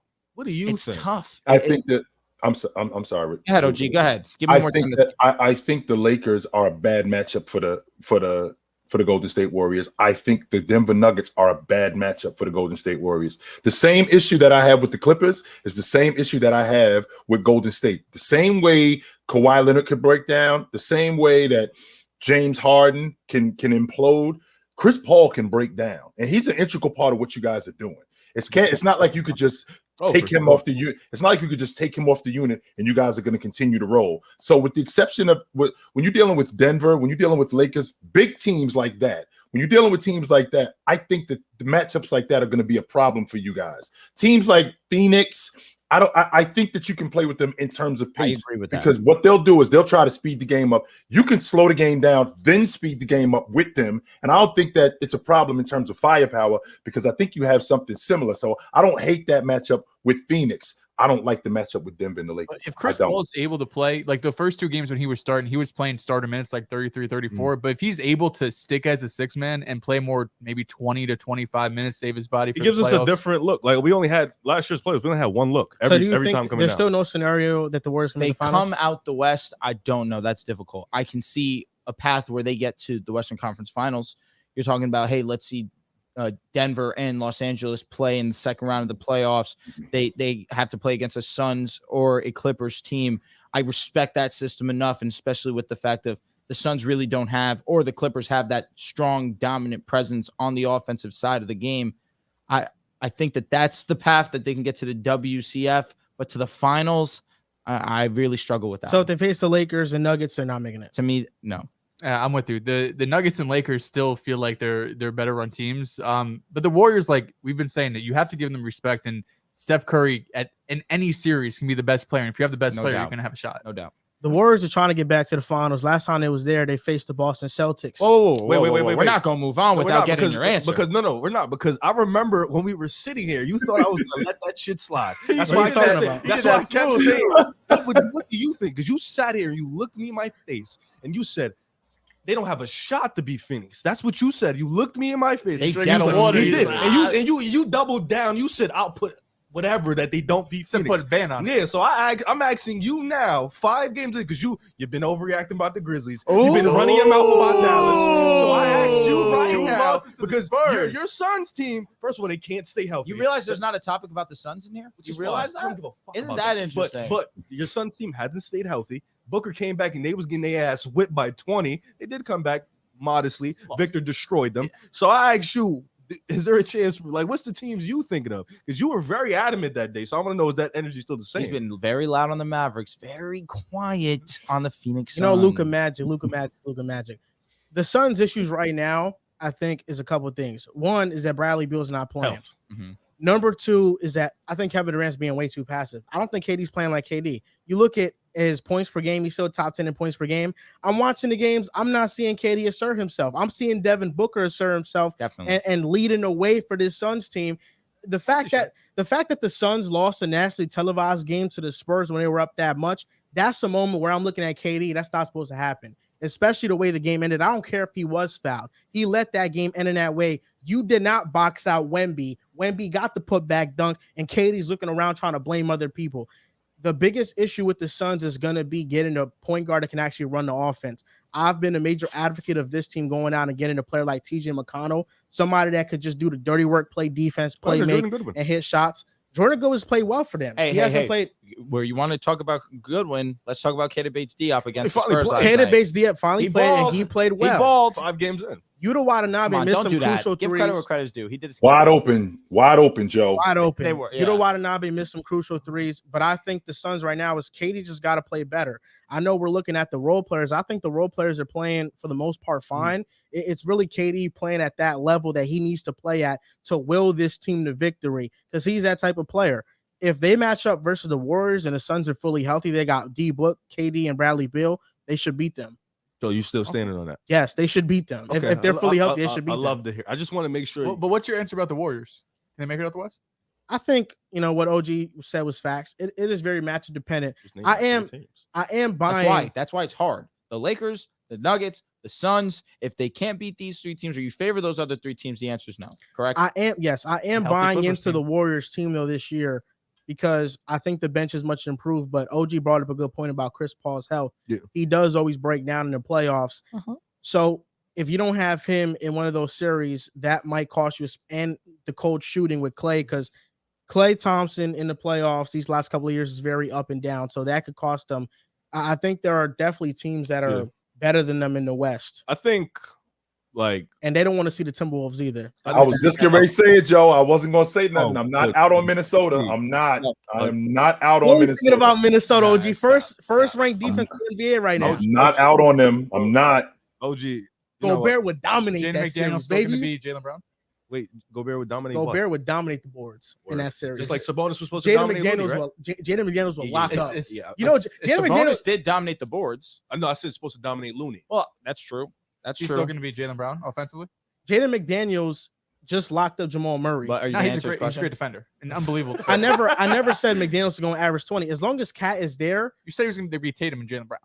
they can be. Once they move on from Cat, you're going to see the leap from Jaden McDaniels. That's why in the next I think, couple of years, it's not going to be unlocked. My answer still stays the What's same. McDaniel's averaging right now? From man? Over from- under. I'm gonna say 12. Is it 12? 12. He's not getting. He doesn't have a lot of possessions to himself. I think my answer still stays the same from August. You know, I think 9 Denver's points. better. Jaden McDaniels, Damn. 4 game. I think He just came back, though, no? Yeah, 2 game samples last time. well, Nah, fuck he's that. moving Just petty. Jaylen Brown's nuts. He's moving petty. I think Now, Denver- Jaylen Brown's insane. We're talking about all NBA. But defensively, you got it for sure. He's I think elite. Denver's better. I think the Lakers are better. I think Clippers with Harden better. Phoenix is better. Phoenix is better. As of like I'm still Minnesota, I'm not gonna overreact to 5 games. I'm on hater mode, so let me relax. Yeah, I'm not gonna 22 overreact to minutes 5 per games. game. Yeah, he's not. He's not even I'll playing. wait to what this team looks like because, like you mentioned it, they're old. They're old as fuck. So you know, like you have to look at this team. How bad do they? But like you can say the same thing about AD. Is he going to break down the Clippers? Don't Is do he going to that. break Let's down? No, not I'm saying bring that you up. could say that. Like, Come on. but I think this could say team is that. Yeah, extremely you could. old. Come on, OG, You got stop. to wait to see what they look like in April. So I'm still going to keep the same. Like I think those 5 teams are better. They look much better in April. I'll maybe push a different tune. You know? Let me ask you a question. 100% we're better than Minnesota. We'll beat the shit out of Minnesota. No, you won't. I also No, you think won't. you would beat Minnesota. You're casual. any- That's why. any- You don't know what you're talking about. You don't know what you're talking about. I'm You sorry. had them as You the don't. 1 seed last year. Anything What happened after this that? year? Look, You had them as look, You the had one the seed Mavericks last in the year. playoffs. Shut I up. had them as You the don't, 9 you don't seed. believe in OG, Luka, I man. never- What are you OG. talking did the about? same Get shit outta here. last year. OG, Nah, he did the hold on, same hold shit on, last hold on. year. Why are we talking like Cat didn't? Why are we talking like Cat didn't miss 54 games last year? Why are we talking like Cat didn't miss 54 games? OG, you thought you were Fuck outta slick. here. I heard you over there with your Minnesota love. I'm gonna tell you this, and this gonna stand to the test of time. The Golden State ain't losing to none of them other teams after. Talk about Dallas, Minnesota, the Pelicans, the Grizzlies, whoever they have. Sacramento. Oklahoma City. Sacramento, they Oklahoma ain't never City. losing to Sacramento. All my sun life, all my life. They ain't never losing to Sacramento. All those other teams, no. And It took in Phoenix, 50. It took 50 from Steph Curry in order for them to win in Game 7 whether it last year. took 50 or not, as long as Steph is there, it's going to take 50 more. It's going to keep happening because That's they don't got asking a lot. So he just had 40 in Sacramento. Yeah, that's asking a lot, though. You Yeah. better He wait, loves Fox that didn't building. play. Man, what he do in the preseason He loves game? You that forgot building. that? He loved No, that. I did not. No, I did not. He I loved did not. I did not. He I wants did not His forget team, that. you forgot. You saw the floater? I'm To- saying to go last up? game, Klay Thompson won the game. But No, but what Fox Steph did didn't before Nah, that? that floater was What cold. Steph did before that? Okay. To go up, and then what Clay Floater do? was End hard, it. yeah. Because that's what the Warriors do to the Kings. They have their hearts. They have the fucking. It won't life happen to the support. Wolves. I'm What? telling you, it They won't gotta happen to the get Wolves. there. They gotta get McDaniels is healthy. gonna lock up. I hope. I'm just not. I'm just not out on Minnesota. I like what I see with Minnesota's this a good team, but we need to see them healthy in the playoffs. I like Minnesota. That's it. That's it right there. I don't have Cat no missed 54 games. Nas Reed was out. Jaden McDaniels, who is arguably the best perimeter defender in the game, was out. So if this team, I mean, Bruce Brown said it. Minnesota gave them the most difficult time. That includes the Lakers. That includes Phoenix. That includes Miami. He said Minnesota I didn't need gave that. them the most difficult time. He did, Come he on, did OG. say that. Come on. And that, I don't hate I'm that not because trusting Ant-Man over consider, Steph, but I'm because definitely consider trusting Ant-Man. I definitely trust Ant-Man I'm though. gonna trust Ant-Man over Steph. That's You what don't. Should I not trust Anthony Edwards? If you want to trust Yo, him what did over Anthony? Steph, I didn't Anthony say- Ray, I am not saying I trust Anthony Edwards over Steph. I'm not Let's saying chill you out. do. No, I'm not saying that. Let's chill out. No, OG, I ain't say that. OG, get your man. I never said that. I said, of course, I trust Steph. I trust Steph over Ant-Man, but that doesn't mean I don't trust Ant-Man. Right. Okay, those things are two different things. Draymond putting cat in a box. They got Anthony Edwards. I'm fine, bro. we have Steph. They got McDaniels. McDaniels would lock him They up. had You don't Ant believe Edwards that. in the play. Yes, You actually don't. Have you believe seen that. McDaniels? Lock He up locks- Steph? 7 game McDaniels series. locks up the best stars in the league. He's the best When has he defender ever in the locked up a dude in NBA. the playoffs? He hasn't been in the play. He I wasn't hate in the that for playoffs this him. past year. I so hate that for him. McDaniel's a better defender than Caruso? Yes, he Like is. Conley? Yes. He's 6'11". bigger. Because he's Yeah, taller? yeah, he's bigger. 6'11's nuts. It's insane. It's nuts. But Caruso As a wing defender, too, by the way, Drew. As a I wing know. defender. I know. He's crazy. No, Right. Jaden's Yeah, amazing. listen, Caruso. I only got to respect Caruso just because Caruso- of how versatile Caruso he is has for his size. Steph-like impact for our defense. So listen, I that's miss him all. every That's all day. I'm gonna say. I miss him Caruso- every day. You can make the argument that Jaden McDaniels might be the best perimeter defender in the game. You can make that argument. I wish Caruso, that's the only reason I give I hear perimeter defense automatically. My mind goes Caruso. I wish fans could we get the 8 teams that go into the playoffs and we can vote for the matchups, so they could pick their matchups. Because Ant did want to play the Warriors. He said that in the offseason, he wants to play the Warriors in a 7-game series. And I was just the pick-a-side world needs Minnesota versus Golden State. You want to know why? I need you to run your mouth for 2 games, get the little victory lap, and then the Warriors go up and just win the series again. Do you know what it was? And then I laughed. That was last season. That was last season with the Lakers and the Wolves. It was a movie. I need it again, man. The Lakers needed Rudy Gobert, McDaniels, and Naz Reid to all be out. And to choke. You know what's crazy? You know what's funny? We can't forget that. And defensively and rebounding was doing things. Do you know but he's the best player. Why don't you look at the game outside of box? No. Just look at the box. You can watch it. We were there. We were there. Anthony Edwards. He was doing his thing. He was costing his team. No, he was a word on defense. He was great. You're Ant Edwards. I need you to more than just defense. I think my mic's been muted. I couldn't hear you guys at the time. Look at his face, man. Come on. Drew, if we're looking at perimeter defenders in the game, Caruso and we're talking about Jaden McDaniels. Caruso. I'm a Herb Jones stan, just so you guys know. I want to make sure I put that out there right now. I'm a Herb Jones. I'm not a fan, I'm a stan. I love Herb Jones. I think he's gonna be defensive player of the year at some point. So Herb Jones, Caruso, Drew Holiday. Just put him in the box too, by the way. Jaden McDaniels.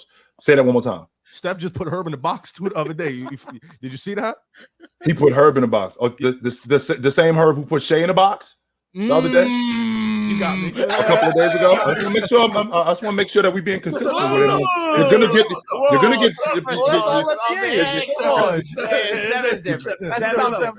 I mean, we're gonna get at some point. I mean, you're gonna go against some people that's gonna give you the business. I'm not fighting that part. I'm not gonna say that. You're shutting the door on everybody. No, there's gonna be some people. There's gonna be some people that give you the business. So when you're talking about those 4 guys, where do you leave? Where do you put Jaden McDaniels with those 4 guys in terms of perimeter defenders? You said Herb. You said Caruso, Drew Holiday, Herb Jones. Where do you put him with those guys? You have to put Drew at 1 out of respect and what he's done in the playoffs. He's made game-saving defensive plays. Whether it's he has done that. Yes, he has. Was this somebody's bringing up the court? He picks him for a game-winning layup. Drew has he has been cooked. We have our laughs, but he also has a resume of locking dudes up, but at the same time, that's what I'm saying. If we're going to talk about 2023, and I'm saying this with no slight to Drew, we saw him in a big. That's not crazy. I'll put Herb 1. That's not. I think Herb is the best help side defender out of all of this. I don't know. Caruso's just small. I guess that's what it is. But think about how active he is. He's constantly moving. I think all these guys have a case for 1. So there is no wrong answer. Jaden being 6'11", it really feels like that's the unfair answer for the fact of how physically imposing he is, how quick his feet are. It seems as if you kind of have to lean Jaden there, but again, for how active the hands of Caruso are, how they lead to easy transition buckets as well, his switchability for his size, he's extremely knowledgeable. His IQ is extremely high on the defensive side of the ball. OG, quick question in this conversation: Does Jaden get less of a praise than Herb? And it's not to slight him, but less of a praise than Herb and Caruso, because even Drew too, they both have ample rim protectors behind, elite rim protectors behind them. And Caruso and Herb, they don't really have that type of help defense with them. They're kind of just out there on the box, out there alone. They don't have that guy at the rim to help them.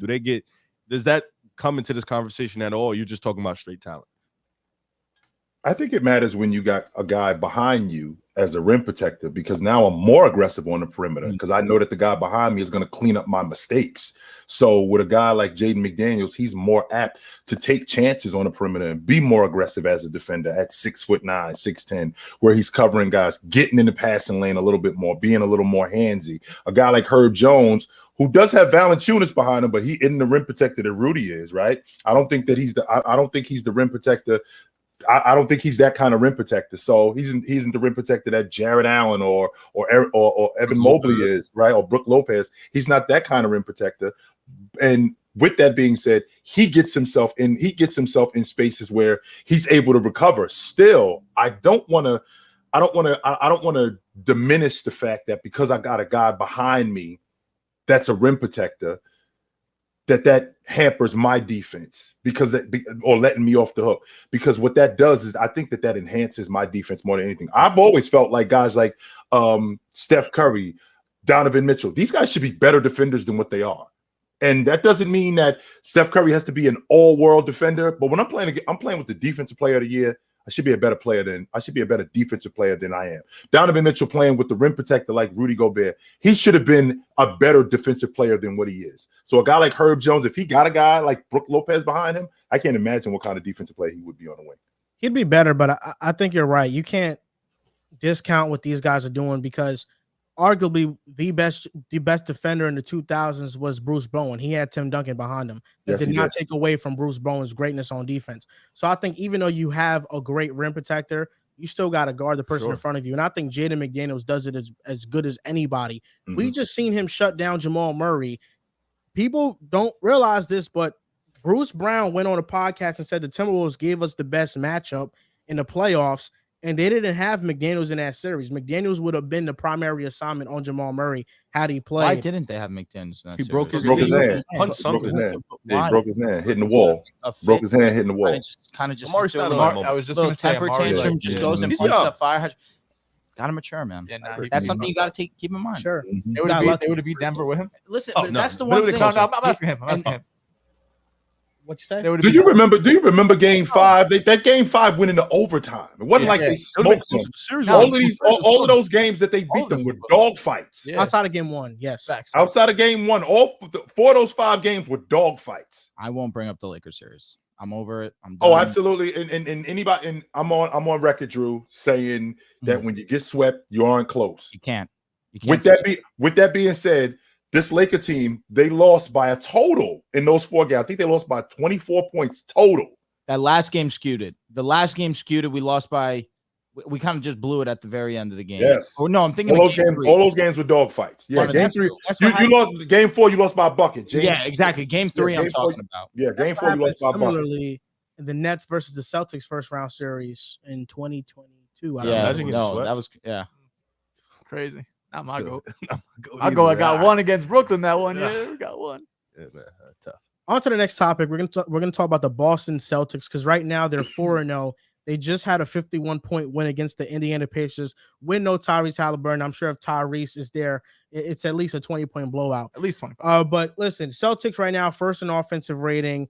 The second closest is the Mavericks at 121 points per 100 possessions. The Celtics are at almost 125. So we're seeing some historic stuff. Dehls, so start off with you. What do you think about these new look Celtics? Marcus Smart departure, Grant Williams departure. You're getting in Drew Holiday and Kristaps Porzingis. How are you feeling right now? First of all, the ex-Celtics are balling right now. Grant's doing his thing. Marcus Smart's putting up pretty good numbers on a really bad Grizzlies team. But this is the best Celtics team of the Jaylen Brown and Jason Tatum era right now. What we're seeing with Drew Holiday and Porzingis, it's great basketball. You know, OG brought up Sam Cassell, previously in Philly.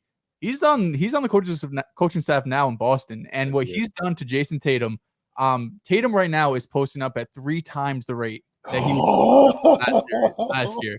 He is, you see the heat map between last season and this season. Last year, it was all threes, all layups. You look at his heat map this season, he's taking middies. He's still taking threes, still driving to the lane. But yeah, he's getting back to what, Imagine that, Riv. Imagine that, Riv. He always had it. He always had it. He came in with it. I know. He did. And you slept. So Tatum, whatever you say, man.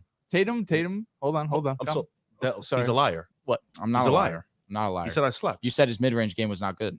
You did. No, when he first came Whatever in, you say, bro. when he first came in, I was talking about he was one of the most complete players coming out of college. Then what happened? He fell off. Did he fall off? His mid-range game has not been that good. He went straight from threes and layups. But we always know that he's had it in his bag. I've always stated that. But he went very analytical. You know, it was, especially last year, it was all threes and layups. But this year, what college Jason Tatum went to? Duke. Okay. How about you eat it? Okay. Well, high school. I don't care. Chaminade. St. Louis.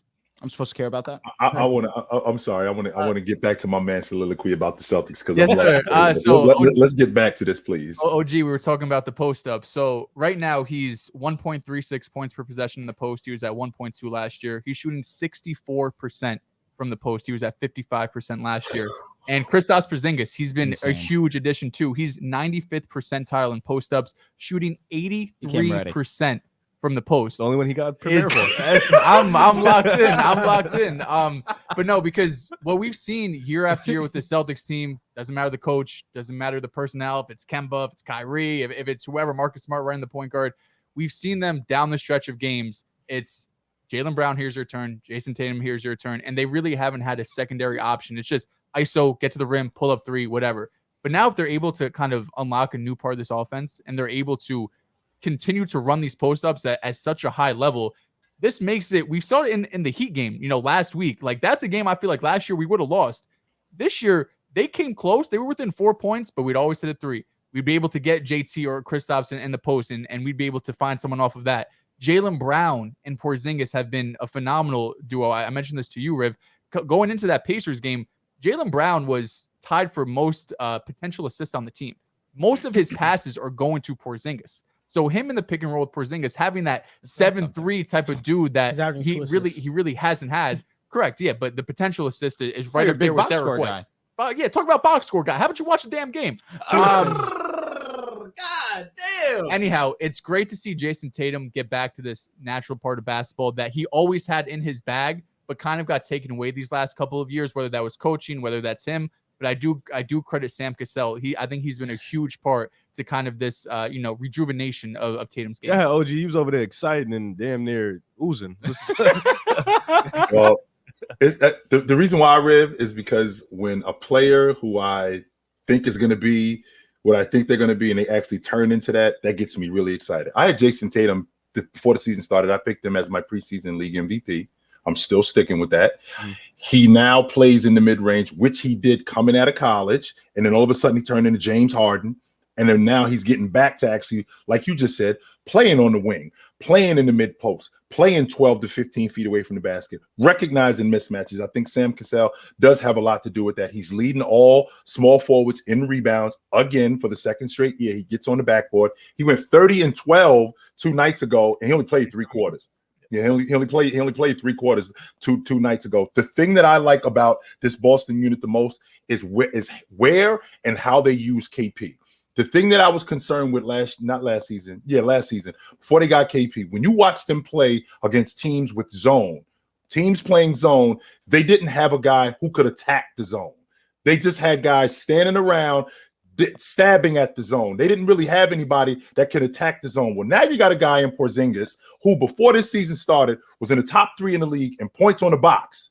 In addition to being in addition to points on the box, I think he's 3rd in the league last year in points on the box. Now you got a guy who can play in the mid post. You got a guy who can play in the mid range. And Jason Tatum doesn't have to be the only playmaker in the zone. And a lot of teams play zone when they go big, and that's huge for what they're doing. They're rotation guys. There's a reason why Pritchard asked to be traded. I'm better than what you guys are showing.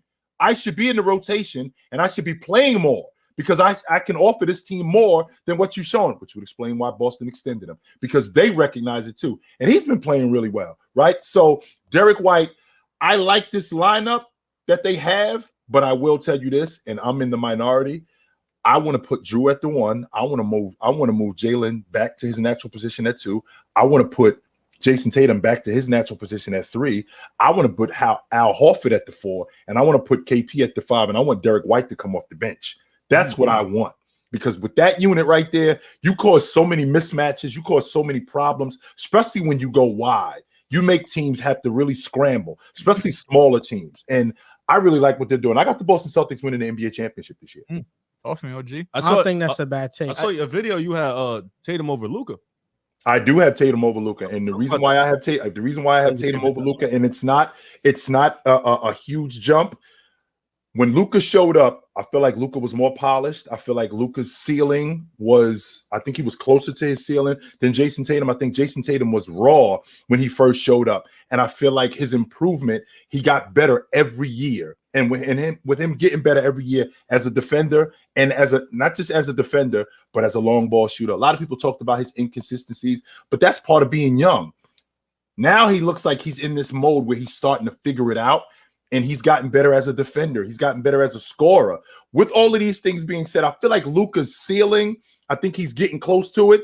And don't get me wrong, Riv, 30, 11 and 9. If that's your ceiling, you give me a break. I mean, I don't think that's terrible. I just feel like Jason Tatum's ceiling is right around there. I mean, he had a career year last year. He's improved every year. He's given you 50 balls in the playoffs and shown that he can produce that. And I feel like I think they're around the same age. I think Luka's 24, Jason Tatum's 25. I think on the defensive side of the basketball, where the separator for me has been, I know that Luka can score the basketball at a high rate, but he can be also inefficient. He shoots a lot of shots that are bad shots, which lowers his efficiency. I think that those two guys, I feel like Jason Tatum is right here. I don't think that Luka is miles ahead of Jason Tatum. I feel like these guys are right there with each other. And I feel like Jason Tatum is above him just slightly. And a lot of people will say, well, if you put Luka on Boston, then this is a totally different team. Remember, that Dallas team built that unit around Luka's skill set. Jason Tatum got on a Boston Celtic team, which most people will tell you they were a bomb squad. Well, Jay Crowder, Marcus Smart in year 2. I mean, Isaiah Thomas, who was a B player who had an A year, right? Al Horford. I mean, I'm not going to exactly say that this is a bomb squad in terms of talent. Jaylen Brown, who was in year 2 when Jason Tatum got on the crew. So it wasn't like that the situation was a little bit better, but he still had to perform. This isn't a guy who showed up and they were expecting him to be that. You know, if Gordon Hayward doesn't get hurt, Jason Tatum doesn't play early. But the fact that Gordon Hayward got hurt, now Jason Tatum gets thrust into the lineup. With him getting thrust into the lineup, they realize, wow, we do have a gem here and we need to play him more. With playing him more, he turns out to be the best player of all of these guys. So they have to now configure that offense around him becoming a better defensive player. I just feel like I feel like he's this much. I feel like him and Luka, especially considering when he first showed up. I said this 2 years ago that the gap was closing. Nobody wanted to listen to me. And now here we are. I feel like the gap is closed. And if I had to choose between the two of them right now, I got Jason Tatum like this. They called us stupid, man. I think they called us dumb. Man. That was terrible. I think when it comes to Luka and Tatum, OG, at Cleveland, right? You mentioned a great first game of the season, Rev. First game of the season. Yeah. Tatum, he came into a team that already was a 50-win team, so he wasn't expected to lead the organization from day one. But he was still the 3rd overall pick in the draft. He was still a highly touted draft pick who they expected to one day be the franchise face, because that Boston team was not sold on the Isaiah Thomas or Gordon Hayward version of it. They got hurt. They went and got Kyrie. Kyrie's supposed to lead them to something, but Tatum, Jaylen Brown, they were top 5 draft picks, so they still had that expectation. When it comes to Luka and Tatum, you can say Tatum has been improving. Dehls mentioned the stats about how he's posting up on a more frequent rate. But even with Tatum posting up like that, he's not as good of a post player as Luka. He's not as good of a finisher as Luka. He's not as good in the mid-range as Luka. He doesn't read the game from a playmaking standpoint like Luka Doncic. Luka Doncic can control and dictate an entire offense. That statement James Harden made about how he's not a system player, he is a system, that applies to Luka. I think Jason Tatum has to play within a well-oiled machine with everybody clicking and they have to have a playmaker where Luka can be the primary decision maker on the team and dictate everything.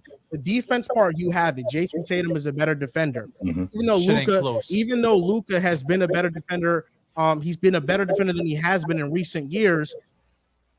Defense to me isn't the end all be all when measuring these great players in the NBA, because while you can be a better two-way player, it does not make you a better player as a whole. Jimmy Butler is quite arguably one of the best two-way players in the league. He's not better than Steph, and that's because the offensive gap between Steph and Butler is that great. I think there's a gap between Luka and Tatum as offensive players, because Luka can score better than Tatum, and then he can also pass miles better, and I don't think it's even close. The passing, I'll give you an edge, 100%. But the one-on-one player, he's improved dramatically since he came into the game. He's improved at the pro level dramatically. His ability to get to the mid-range now, even in year 6, he always had that in his game, but now he's going back to that. His ability to post.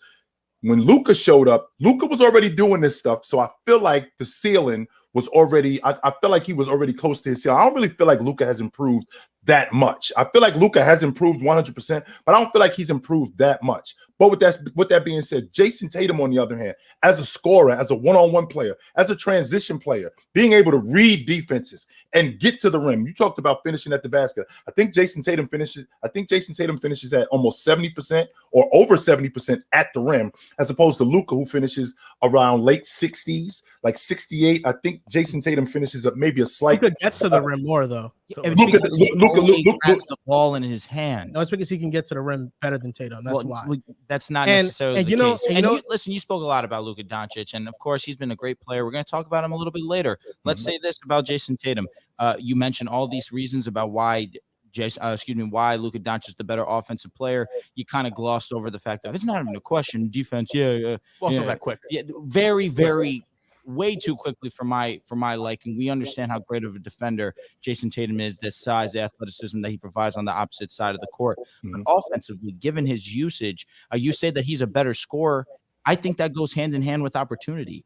Go with the fact of Luka Doncic is consistently starting and initiating an offense. Luka Doncic, listen, we're not going to talk about this like I'm saying Luka Doncic is a bad Luka's a player. better scorer than Tatum. He's a great player in his own right.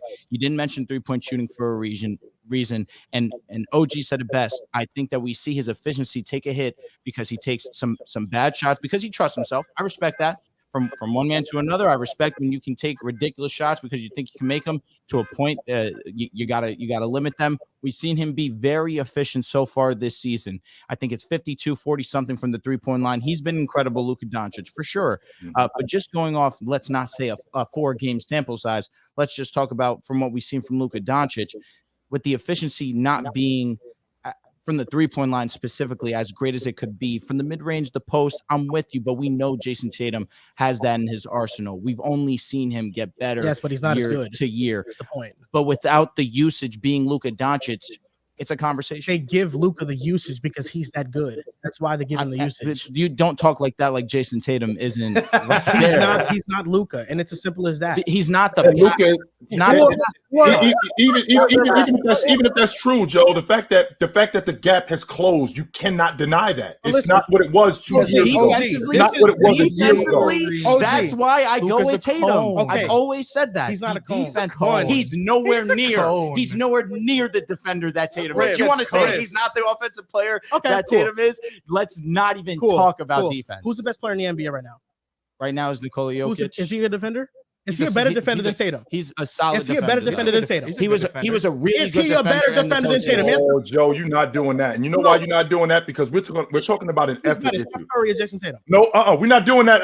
Drew, you're not letting him off the hook with that because we're talking about a joker who I think he led the league or he was second in the league in shots contested. There's effort there. There is effort there. He might not be great as a defender, but there's effort there. Let's be clear about Luka. Luka gives zero effort in recovery. When you beat Luka, he is out of the play. There is no question about it. When we're talking about no way is he ever back in the play. 100%, he is out of the play. You know what I think's happening here? I think what's happening is we're supposed to talk about the Celtics. Luka, now we got Luka. We just can't talk about Boston. This what's been happening. The best team in the NBA. But here's the thing: when you talk about Boston, the conversation, I don't want to say it gets boring because I don't want to discredit your guys. You guys are just always great, unbelievable basketball. It always comes bigger picture. Spicy for Boston when the playoffs come around. Also, you know how great this Boston Celtics team is. Number 1 in offensive rating, top 5 in defensive rating. The roster is stacked. But to have a real conversation about Boston, like Riv just said, you can't start until April or May. Dehls, what was that said about Jaylen Brown potential assists? He was tied going into the Pacers game. He was tied for first on the team. Also, lowest turnover percentage of his career. He said Todd going into the Pacers game because Payne Pritchard actually leads them in potential assists per game. Well, he just had like 11 or 9. Jaylen Brown is 81st in the NBA in potential assists per game. So it's not what he's doing. It's this special thing. So assists that he might have. Not assists that he actually has, Joe. It's assists that he might have. Yes, it's 80 players better in assists that he might have. This Pacers game, by the way, was 3 days ago. He talked about some playmaking leap. Look, come on, what are they doing here? They got better talent this year. Listen, we know the Celtics. Jaylen Brown was just all NBA. What, like, the only kind of way you can shit on someone is really honing in on one thing. He mentioned the playmaking. Okay, bro. I said going into that Pacers game. Say that. I said go. Why so did this you was just remove a game. I didn't have the updated numbers. That was how many shows ago, and this one specifically, he was talking about Jason Tatum in his post-ups. Even did you even mention Jaylen Brown at all? he right just here? mentioned it right now. I said how he mentioned it during his soliloquy. I said how Porzingis has helped Jaylen Brown because Jaylen Brown has passed the ball to Porzingis at the highest rate of anyone on the team. Porzingis is shooting 50% when he's getting the ball past him. No, I just said it He now. briefly talked about it. I said one sentence because all we do on this show is shit on Jaylen Brown. He has the lowest turnover percentage of his career. So I'm giving him a little bit of hump. Like, if you want to go with that one little statement, because you can't talk about anything else about Boston, because you're wrong about the Jaylen Brown every single year. Was I wrong about them last year? They didn't win a championship. They lost that shit. You actually were expecting them to win. Was I wrong about it? Was I wrong about them? Was I wrong about? I was at the bar with Dehls. The Celtics were up 2-0. The Nets were going to win. The Celtics were going to win in round one. The Celtics were up 2-0. I told Dehls, y'all losing this shit. I told him straight up, the Warriors gonna beat y'all. They're gonna still win. It was 2-1. So I was right about that. Taking victory laps on L's is disgusting. My thing is with this whole we take it on 2 every year. We know that. My thing is with this Luka and Tatum thing. I think the Luka and Tatum conversation is starting to become the Steph and Harden conversation, and I say that because not because of the accolades. Who's Steph? Listen. Not because of the accolades and not because of what they've won, but more because of how toxic, it's become on both sides, and how I'll stay out of it. I'll keep guy, like the other side props up the other guy, shitting on the other guy. And it's like vice versa. I think both players are in a similar tier of players. Both players are going to be the faces of the league when the old guys grow up, and both players are elite players in the NBA. So to compare them, I don't think it's a bad thing. In my opinion, I think Luka's slightly better. I think Tatum has 100% gotten better every single season of his career. I do agree with OG. He is closing the gap because I think Luka came in already as a polished player. How much better can you really get from where he was, aside from just being more perfected in his craft, and all that stuff. So I think his ceiling is closer. But I think both of these guys, are going to be one of the best players in the league. I don't, to say it's a clearing. I don't know if I can say that honestly. I think Luka's better, but I understand the Jason Tatum side because you can't ignore defense, especially when you're 6'7", 6'8". Like you just at that size, you're a guard wing. You can't ignore defense. Defense matters, especially when you're constantly getting hunted in the playoffs. And you're like Steph Curry. I love Steph Curry. He was getting hunted. At some point, he had to learn how to play defense. At some point, he had to learn he can't just be the guy who keeps getting killed on that end. And he ended up fixing that. And that's the same thing for Luka. So I think it's close. I would lean Luka personally. This was the point I was going to make to you, OG, about how you feel like Tatum is closing the gap. And that might be true. And I think it is true because Tatum every year has gotten better. But we can't forget that Luka from year 2 was already an all-NBA performer. So all of his improvements that he's going to make, you're not going to see Luka go 1 year averaging 29 and then averaging 38 the next year. That type of jump is just too unrealistic to really expect, especially if the roster's getting better. It's not that he's peaked. LeBron James has averaged around the same amount of points per game every single year in his career. But you can see the model. You can see the improvement. But you can see the improvement. That's what I'm saying. If you watch the games, you'll see the improvement. I'm wondering, but you didn't watch it. You're not watching Luka. What's he supposed to get better at? Luka can get better as a decision maker. Luka has definitely gotten much better as a shooter. That's a fact. Gotten better as a mid-range shooter. 4 games. And a 3-point really shooter. Has done such a great job. I'll give him that credit. He's shooting 40%. It's not just this year. I'm not talking about this year. I'm talking about other years.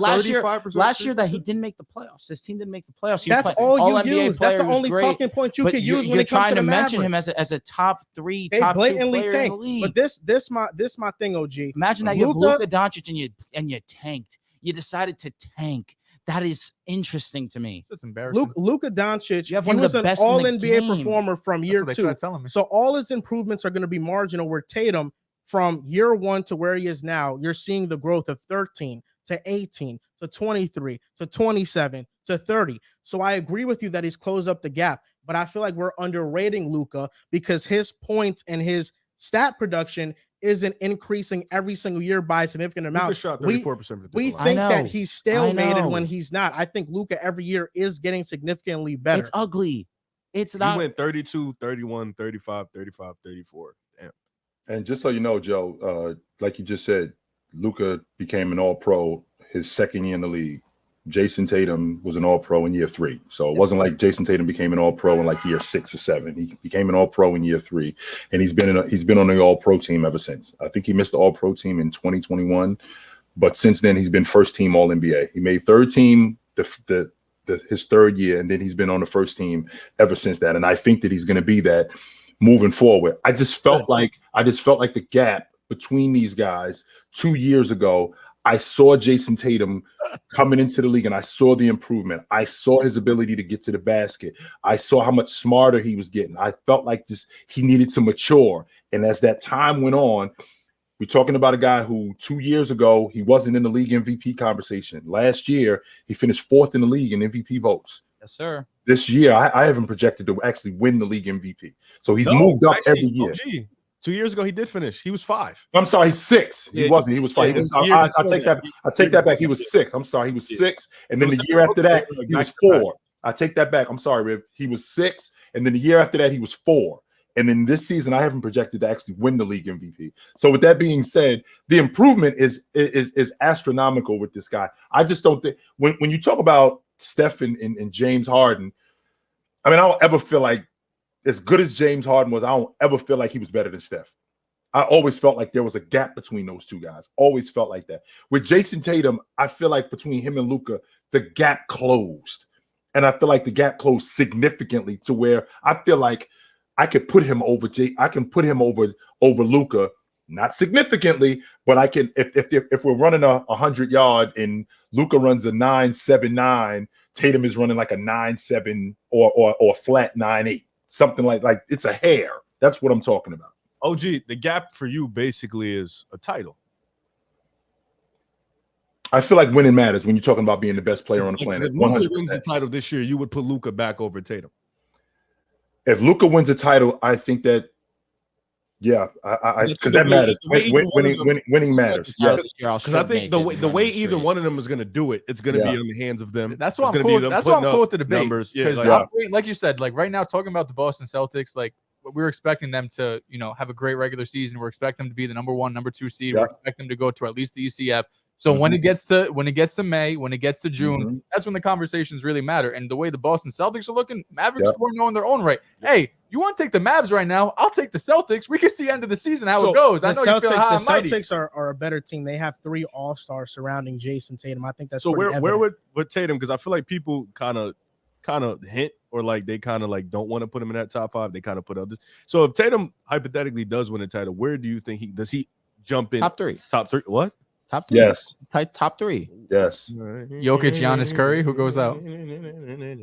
Most likely. This is the same guy that tried to put Dame over Steph. So I didn't say that. I wouldn't be fucking shocked. You asked the question. It was ridiculous in its own right. Yeah, I'm not going to say it as a segment. Though. After that, he had like 6 points. It was honestly mind-boggling how he tried to. I think question. No.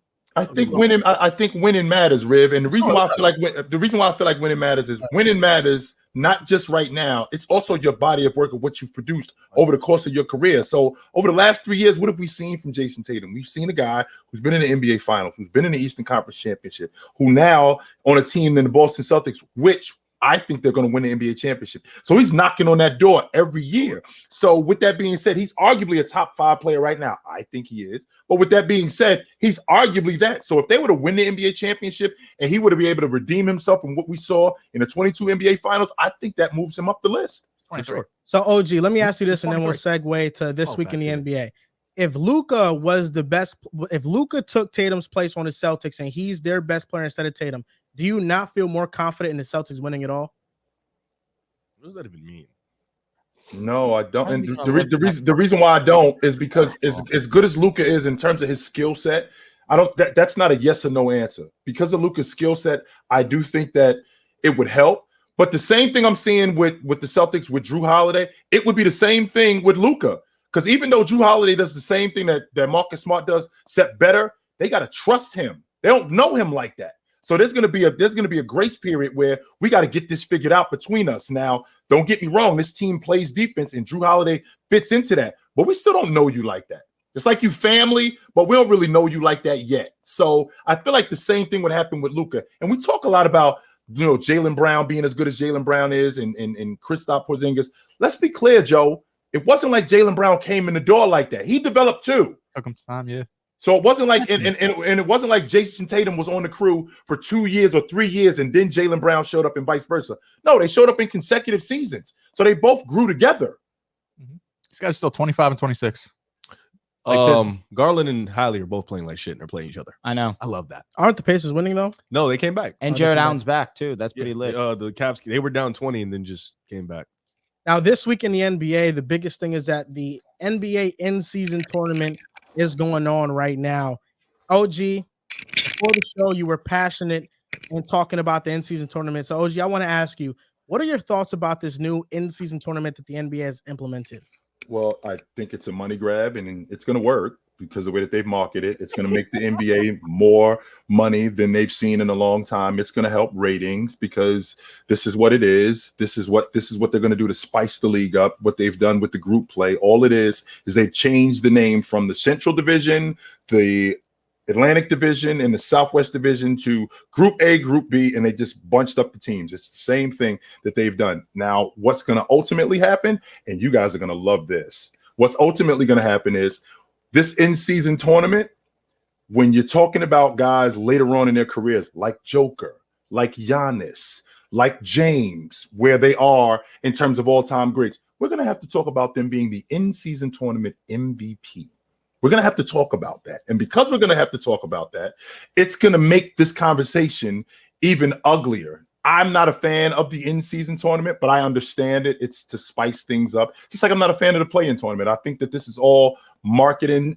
It's a marketing tool to get the NBA, to make the NBA more popular. I understand it. I'm just not a fan of it. I like the play-in. The play-in I like. I know we just saw, of course, the Heat do it. This in-season tournament, though, I do feel kind of the same way. King of the play-in. Looking at, I know the courts, it's like just the courts who really cares. Some of them look so crazy. Some of them just look a little bit too goofy. Like we're just like all blue or all red or all green. Where the it's Suns like purple court. Cool, but People may not love it. Oh yeah, it feels like NBA 2K-ish. Some courts are nice. court. OG is from a time where they were best of 3 series and best of 5 series in the first round. He go back to the old school of, listen, man, I got 80 fucking games. Figure it out. Figure it out by then. If you don't make it, you're not a playoff team, Riff. You got 82 games to figure it out. That's your play-in tournament right there. If you can't figure it out in 82 games, you're not a play-in team. And I mean, you're not a playoff team. Because we, in our era, like our probably peak basketball when we were younger. And I remember we had those West standings where the 10th seed and the 9th seed were like 48 win teams. Yep. And that's when the play-in, like, in my opinion, I think the play-in should be more circumstantial. Like, I don't see why 32 win teams are in the play-in. Like, I feel like if it's close, like how the Lakers, Golden State, the Clippers last year was intense. Like, that should be the plug in the play-in. But I feel like if you're at 32, like when they had the Spurs in there, and like, why not a playoff team? So it should be circumstantial for the in-season tournament. I just want to see how they maneuver from it. I think, honestly, this could have been a perfect way to bring rivalries back and bring meanings to a division back. I feel like scrambling it up is weird, but I think this could have been a perfect, like, how in NFL division games and rivalry games are so important.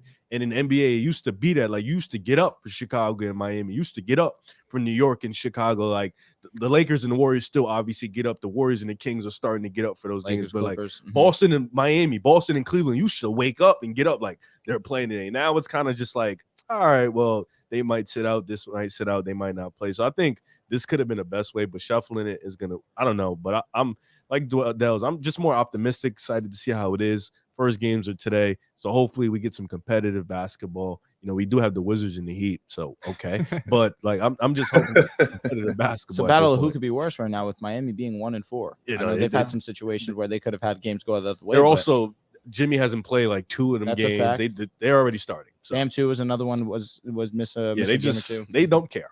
No doubt. I'll tell you this. With the in-season tournament, we just saw Halliburton have comments saying for guys to feel like there's a lot on the line, some more incentive, have the winner of the play-in have an automatic spot in the playoffs. Now, to me, that would work if you did it on both sides. But again, that seems like the most extreme case. You want this one team season to shut down in December, in January. They wouldn't take it. Like to me, that's they'll rest so much. If you're the Boston Celtics, you go all out Shit, if right you're the Clippers now. and you win it. If you're the Clippers, if you're the Lakers, be back. Come back in April. If you Charlotte, how about that? How about if you Charlotte and you go on like a 6-game win streak? We gotta watch the Wizards play in the playoffs, bro. See, but that's the thing. What OG, that's a great statement to make because even still, I don't know if these bottom teams, if that's on the line, if a playoff spot's on the line, I still feel confident that it's going to be one of those top teams trying to lock it up. You mentioned the Clippers. That's a perfect name to mention. A Golden State Warriors is another team to mention because the we Lakers, know don't that. Forget. I said the Lakers were one of my first teams, no doubt, with Anthony Davis and LeBron James. Say that one more time. None, bro. Okay, I thought so because we own y'all. So ring. I can have that conversation too. Disney doesn't count. Oh, it's okay. Interesting. Last time we faced off, I guess that's your Disney, right? You didn't win the game the next round. Oh, interesting. That's okay. Yeah. That's okay. We got there, but you guys didn't. Can't say that. Won the same amount of games. It's okay. We're the better franchise by far. That's not really your franchise, bro. It's been your franchise for 3 years. Joe, this is your fault too, Joe. You open up the door to this and you let this happen. This is your fault, Joe. You did. But in the grand scheme of things, I think the plan is going to be fun to watch. It'll be interesting for its first year to see how. That's what I mean. Thank you, Rick. The in-season tournament is going to be fun to watch. It's going to be exciting. Just because it's the first year, I'm interested to see how seriously these players take it. I think that's another reason why they were so harsh on resting players because they know this in-season tournament's happening. They want the best of the best playing in, not of course just the playoffs, but in the in-season tournament, which is what they're trying to market. So I'm staying open-minded. I feel very, very open-minded to the idea that we could be watching some great basketball. I love this in-season tournament. I think it's great for the NBA and to boost fan interest.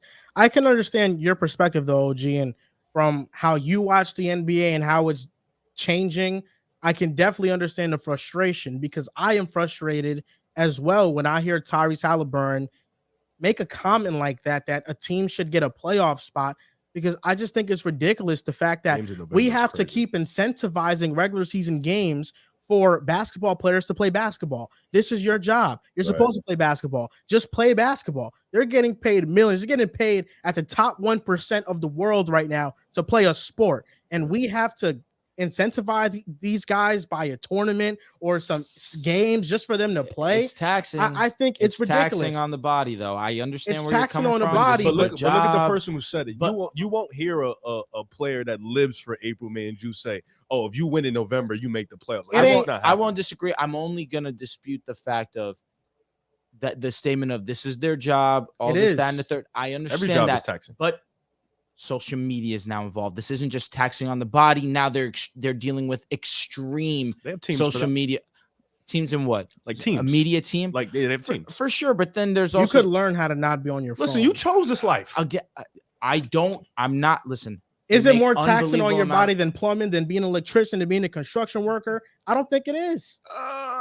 It's not. I'm not gonna sit here and disrespect the guys out there. I'm gonna stay mute on that one. Guys that work construction, they got to do that. They got to do it year round. You're putting in 10-hour days. I mean, I'm not gonna in the boots. Yeah, I understand being a professional athlete and how difficult it is and how taxing it is on the body. But it's not like these dudes have day jobs. They have plenty of opportunity to heal up their bodies. They have plenty of opportunities. Dietitians and they have plenty of opportunities to take care of themselves. This is not like, I'm playing at the Y and then I work at the post office. No, this is what I do for a living. And I'm not really a big fan of the whole, this is your job sort of thing. I get to do something that I've always wanted to do. If you don't like your job, quit.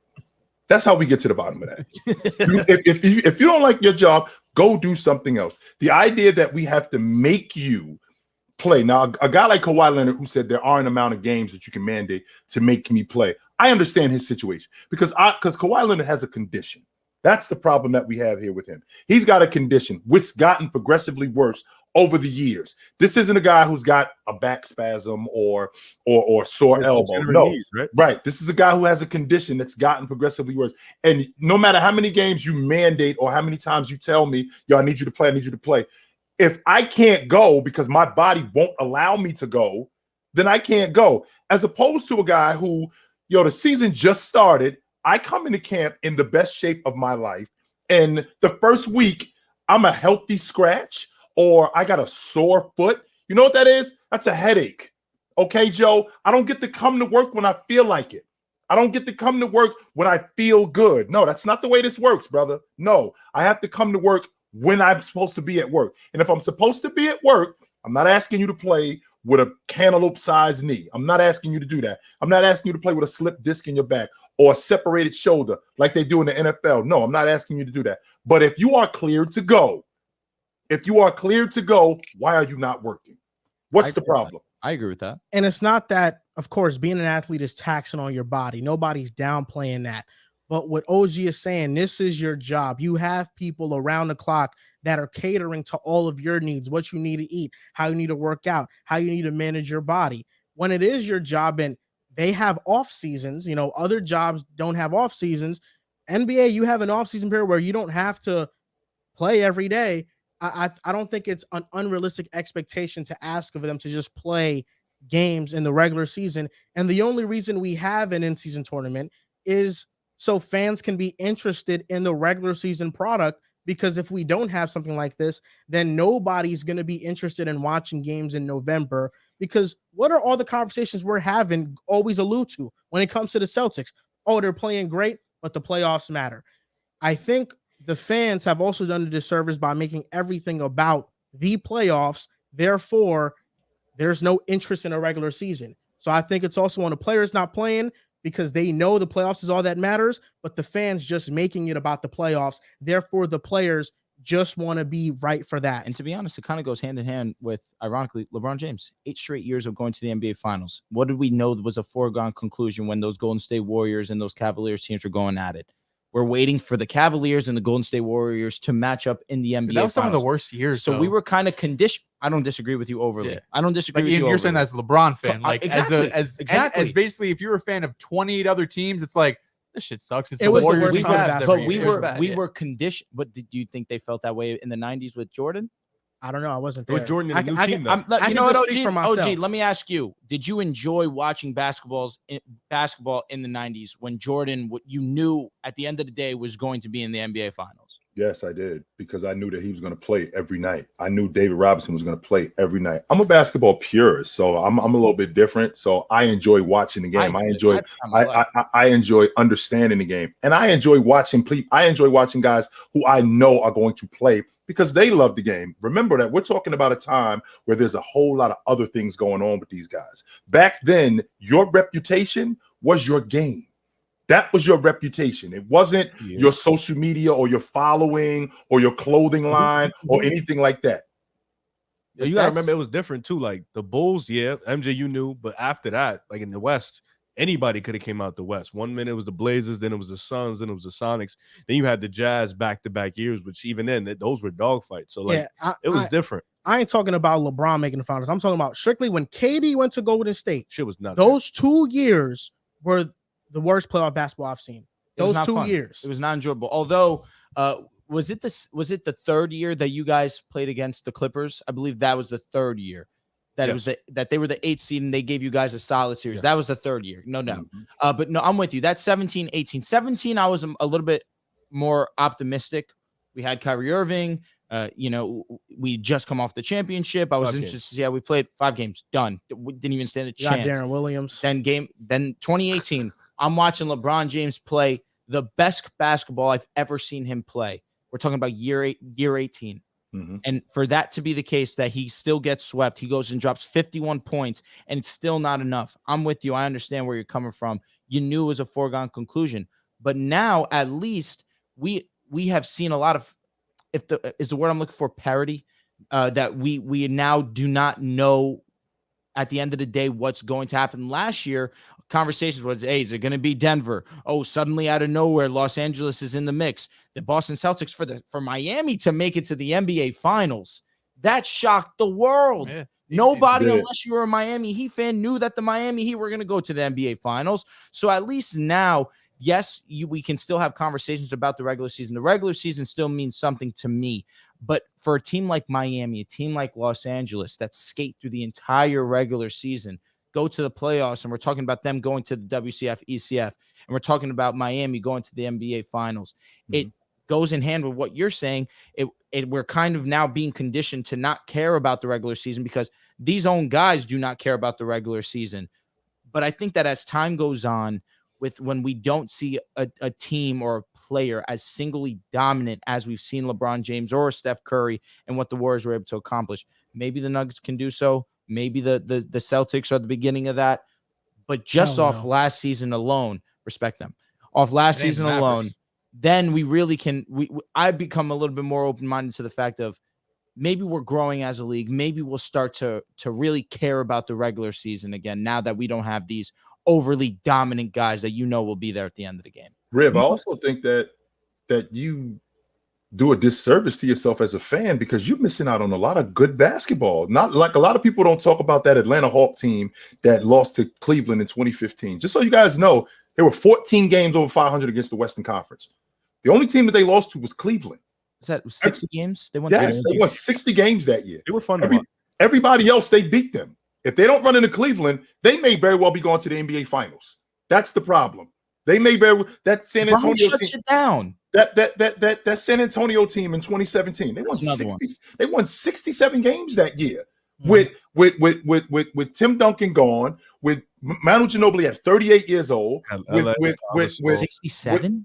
67 games that year. They won 67 games that year. That year too. That was Kawhi's best year. 67 is insane. They won 60.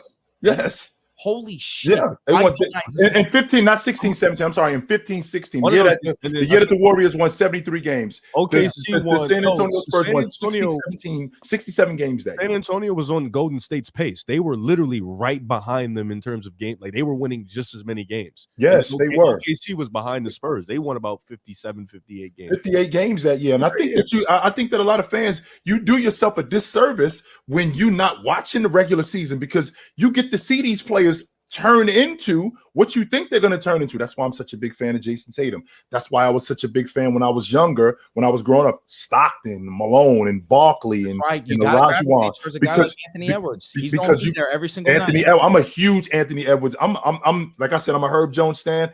I'm president of the Anthony Edwards fan club. I think that Anthony Edwards is going to be the best two guard in the league, and I also think he's going to be the league MVP at some point. So I think that a lot of fans are doing themselves a disservice when they're missing these regular season games because you don't get to watch these guys grow, and you have these guys in your city, and if you're not watching them, you're missing out. I thought the West last year was phenomenal. Amazing. I thought you had OKC, you had the yeah. Pels making a late run. Yeah. You had Sacramento running shit. Memphis was in there. The Clippers, Golden State, the Lakers fighting for 6, 7, 8. Like you had so many. Denver running away. OKC being the surprise team. Dallas still trying to figure it out. Portland you had so many teams just trying to figure it out before a couple teams obviously shut down. But it was just so many teams last year in the West that really legitimately thought as long as we get in, we can beat any team we feel like we play against. It went from Denver down to OKC, who OKC firmly believed whoever they played, they felt like they can beat them in the series. So the West last year for me was so much fun. I think this year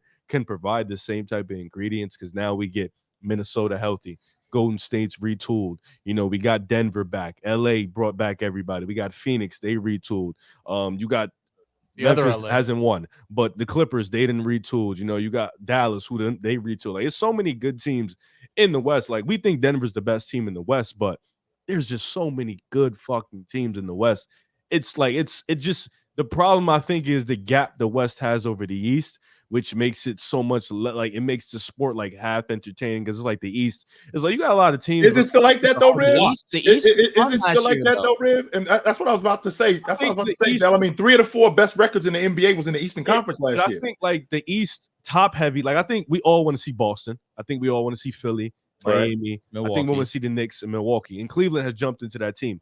But that in between middle ground like the West has with OKC and the Pelicans, like we don't really want to see that until the playoffs. Maybe that's the problem though, Riv, because now you got players like of course, what Indiana has is in Halliburton, who's a great young talent that you're missing out on. Also, that you need to think that's a part of NBA not booking them a lot. And I think Orlando definitely needs to be on TV. Everybody more. got money for yes, they do. Orlando needs to be got on money TV like more. Stream East don't work for everybody. Not everybody got a time zone. So the fact that you don't put these teams, you don't get, like, I understand you got to put Golden State, LeBron, and Steph on for 40 games a year. I get that. That's the money. Fine. Right. But you got to give these other teams, like Orlando's a team to come up. Indiana's, you got to give these other teams 20 to 25 games to really. Minnesota, of course. You got to give these type of games to really to be on TV get more. other people involved and see. Like, I'm sure. Like that Jazz Magic game last night. Fantastic. Fire. Yes. Like, you need, like, casuals need to know about Tyrese and Darius Garland. They're entertaining. We say that kindly. Casuals. There's nothing wrong with being a casual watching basketball. You need to know about Boncaro. You need to know about Ant-Man and stuff. Like, Ant-Man is going to get pushed by the NBA, of course, but you need to know about these other talents, SGA and the bunch. Like, SGA is getting pushed by Skims, so shout out to him. People are going to know him and stuff like that. But you need to know about these players so the NBA can grow, because LeBron and Steph and KD and these boys aren't going to. They're going to be gone really soon. So we need to start building up that product for real. The problem we have in Rib is that these guys been around so long that it's like they're gonna be around. The fan is almost conditioned to think that these guys are going to be around forever. Steph's not going to be around forever. James is not going to be around forever. These guys are going to go away. So you gotta start gravitating more to these younger guys. Orlando needs to be on TV more. We ain't gonna never hear from Kawhi ever again when he retires. No, we're not. He's gonna go into the Himalayas. I promise you. You never gonna hear from him island out there. 100%. I don't think you'll ever hear from him again. Detroit got a kid named Jalen Duren. He's fantastic. These guys need to be seen more on television. So weirdos like Jimmy Butler talk about he not gonna be accepting his Hall of Fame speech, so we probably ain't gonna hear from him either. Right. It's like that Pelicans Pistons game last night. It was fun to watch Herb. The OKC Pels game was great. Facts. It was a great game. Facts. When he came back and he got, like, it was a great game down the stretch. Like, man. Well, I do agree that really quickly, Joe, if this in-season tournament, if this brings more notoriety to younger teams and more talent, I'm all for it. I just don't want it to just be a money grab.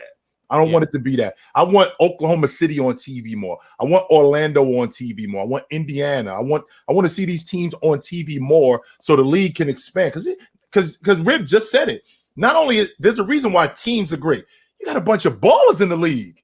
Hell yeah. There's high schoolers. There's high schoolers getting marketed bigger than certain NBA players, and that's insane to me. I'm with you. Like, that's insane to me that you got high schoolers who might not even make the league. We're talking about Mikey? No, I'm just speaking in general, but unfortunately he did pop up in my brain because he's going with some stuff. There's some issues right now. But there's certain players in high school and college like that are getting booked bigger than NBA players, and they might not make it that far, which is crazy that they start that early. It's crazy that they're doing that instead of, you know what, we got a guy in Tyrese. I'm just using those two because they're exciting. And Garland, two exciting players. Let's have more Indiana and Cleveland games. Trae Young, he seems like an exciting player in Atlanta. Let's go have more Atlanta games. Stuff like that. But oh my, man, I'm just a guy with podcasts. I feel like even with the older generation leaving, I think the NBA is in a great spot because they have so many young players. And I think the player that's going to lead the way for this upcoming generation is Victor Wembanyama. Victor Wembanyama, what he did, 38 points, 10 rebounds, and wasn't a nationally televised game. He outplayed Devin Booker and Kevin Durant in that game and took over in the fourth quarter. Same court. He shared reminds me of another guy, man. Talk to me. Kawhi Leonard. Really? Greatness, man. Outplayed another, Devin Booker. KD, it's funny. Poole. I know. I thought you were talking about, LeBron being in year 21, outplaying a Kawhi Leonard, outplaying a Paul George. Paul George got fouled Anthony out. Davis. Oh, well, got lucky. Don't foul. No, tell me we're bullshit, but he played amazing. That's all I ask. Hey, Paul George is the reason they were in that game at the end. Sort of. He had to show Cam who really big, bro. Paul George is the reason, or the Lakers giving the game away, missing some free throws. Some big shots. Paul George missed the free throw too. You were begging him to stop. I tweeted it. I was like, please, Paul George. He was telling Cam, like, I'm really him. Like, he was wild. And Cam was playing some good defense. Paul George could do whatever he wanted. Great game. That was great. That was another great amazing game. We've kind of been spoiled. That was one of the best November games you're going to find. And you both listen, of them, the Warriors game and the Lakers. Joel, you're talking about Victor to do what he did last night. 2 games in a row against the Phoenix Suns. We're talking about a contending team for the championship, to beat them on back-to-back games. And maybe the first game he didn't play his best game, but game 2, he was nothing short of everything that we thought that he can be. Pull-up jumpers, catch off the dribble, go ahead, shoot off the dribble, the pull-up 3 right before the buzzer. He could do anything offensively. And what we were having the conversation about, when he gets into one of those zones, give him the ball. I know that he's young. I know you want him to earn your stripes. Oh, get him the ball. What happened? You scared me. no, I said nope. No, I thought something happened. I'm traumatized. Listening. But when he gets into one of those moments, I know you got to earn your stripes. Get him the rock. Let him keep going because we know the offensive skill set that he has. I love seeing Trey Jones, Vassell just kind of throwing the ball at the glass. Let Victor go up and get it. He's one of one. He is the only one that can get to a ball that height. Use that to your advantage. And that's what concerns me with the Suns for a full circle moment. That big presence. I know you're not going to face Victor every night, but when you're going up against a Jokic, when you're going up against an Anthony Davis, that's when I start to have concerns. And Wemby's that extreme case where it's not going to be every night where you have your center be 5 inches taller than your big man. But that's what makes Victor so special. And he's going to be the treatment that they gave Zion is the treatment that they're going to give Victor Wembanyama because he can give you excitement every single time he's on the court. You got to earn getting on television. They gave it to Zion right out the bat, but he was injured. And to this point, he has not been able to stay healthy. So they've kind of toned back the Pelicans game. Wemby's getting that push. He's playing and he's performing. Absolutely. And he's doing his thing. And I feel like, Wemby is just 101. It just feels like the next generation in basketball with all these players that are 6'10 and 6'10 plus can handle, they can shoot the ball. I know that upcoming in these upcoming draft classes, Cooper Flag, who's going to Duke, is somebody like that. He just got cleared by UCLA, if I'm not mistaken. He's about 7'4". Yeah. So he's another big dude. He's going to be a top 10 pick in the draft. So like a handle too? It's a lot of things to be excited about. He's asking legitimately, can he ball handle? Is he someone? Oh, I thought you said something else. My mind went completely left. I haven't watched much film, so I couldn't tell you. He will though, because Vic is the future of basketball. And what I mean when I say Vic is the future of basketball, Vic is the guy he's Steph Curry and Klay Thompson. He's Dr. J and Jordan. He's the guy that we got to do that. And if we can't do that, we're going to be prehistoric and we're going to be out of the league. So we have to learn how to do that. It's not going to be an influx of 6'10" to 7'3" guys in the NBA. They're already there. That skill set, I have to learn that. Otherwise, I'm not going to be able to stick around. That's what Vic's going to do. But the thing with Vic is, Joel, I'm with you. You cannot replicate 7'4", 7'5". Everyone wants Bol. Everyone's saying it was Bol. Right, Bol. Yes, come on, man. It's 3 games, 4 games into his NBA career. That shit is dead. If you look at NBA history, Mark Eaton was about 7'2", 7'3". Manute Bol was 7'6". Like Bol, Samson was pretty fucking tall. Samson was like 7'3". Like you can't replicate Victor's skill. Yeah, no matter how you can't. He's smooth too. Like he doesn't look like. But I say Cooper Flag, man. He's one of the ones for sure. He's one of them ones for sure. Like another dominant. Don't know what position he gonna play. Whether it's the 3 or the 4, the 2, the 5, I don't know. But in terms of defensive versatility and do it all. See, that's the one thing too. Like, yeah, we've seen him have those games where he has 4 blocks. I feel like we haven't really seen him really solidify but he's still like get ready 4 games into his career. He's one of the best rim protectors in the league. He's a great he's a great rim protector. But again, I feel like there's still more to be desired on the defensive side. The blocks like numbers isn't there, but in terms of like the tiering shots, just getting in the way, like he is right up there with anyone. I mean, all you got to do is just you're blocking the fucking rim. Devin Booker is one of the best finishers at the rim we have in this league, and for him to really force Devin Booker to alter his shot the way that he did last night. So Devin Booker tried to like throw his shoulder at him. He didn't move. No, he little boyed him. Yeah. Vic's one of them ones, man. 2 weeks into the NBA season, there's a ton of surprises early on that I want you guys to speak on. Drew, I'll start with you. What have been some of your biggest surprises 2 weeks into the year? Biggest surprise, Miami last in the Eastern Conference. That's definitely not what I was anticipating. We're 5 games in. We're going to be okay. I definitely anticipate them to be up higher. We've seen Jimmy Butler injured. We saw Bam miss a game. So I think that that the Miami Heat are going to be all right. My biggest surprise by far, LaMelo Ball has been near atrocious. He's averaging, I'll just say for what it is, 15.5 points per game. He's averaging this shooting under or just about 30% from the field. The 3-point shot, which was amazing for him last season, for him to get to 38% on 11 attempts, that is very special company on that amount of attempts for that percentage. That's great. But we've seen him struggle. He's really not been the same with his jump shot this season. Shooting under 30% from the 3-point line, to forgive you the exact number, it's 26.7. he's been struggling mightily, and he's been the main reason we haven't seen the Hornets more competitive in these games, because the guys around him are seeing Terry Rozier play some really good basketball. Mark Williams has been playing some really good basketball. Gordon Hayward has been playing some really good basketball. We got into the discussion at the very start of the show talking about Brandon Miller. He's looked solid so far in his rookie campaign.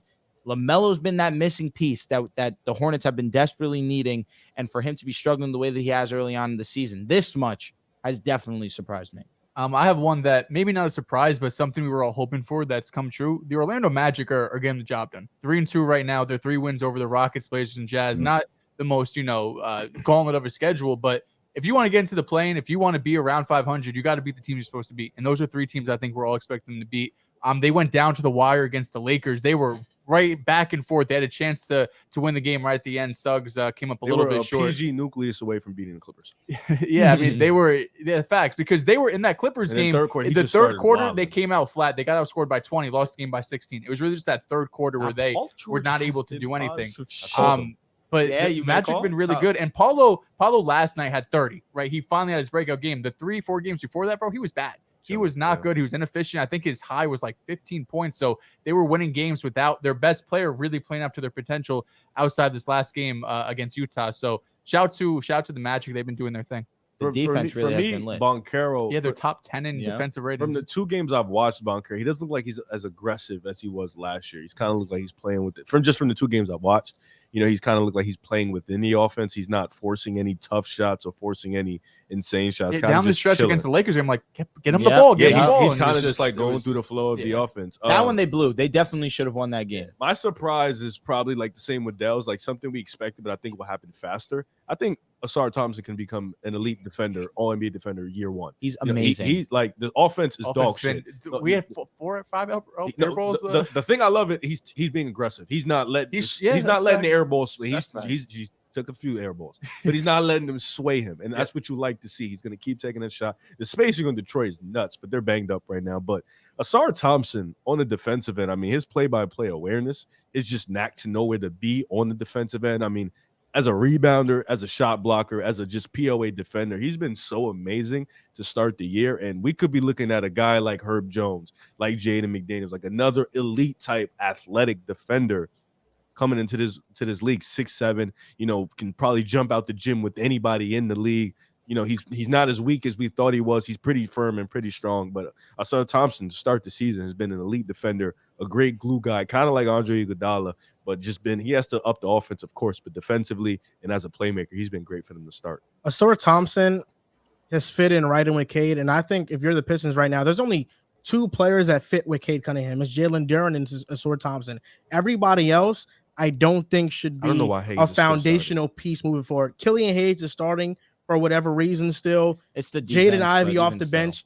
I don't think Jaden Ivey fits this team. I think in the next year and a half, the Pistons have to make some serious decisions on who they're going to surround around Cade, because he's a star. He just needs the right spacing around him to truly unlock him as a player. That's fair. The one thing I want to see him do is limit the turnovers. That's been out of control, but we're still seeing him get to his. He's one of the only players to be top 5 in points and assists.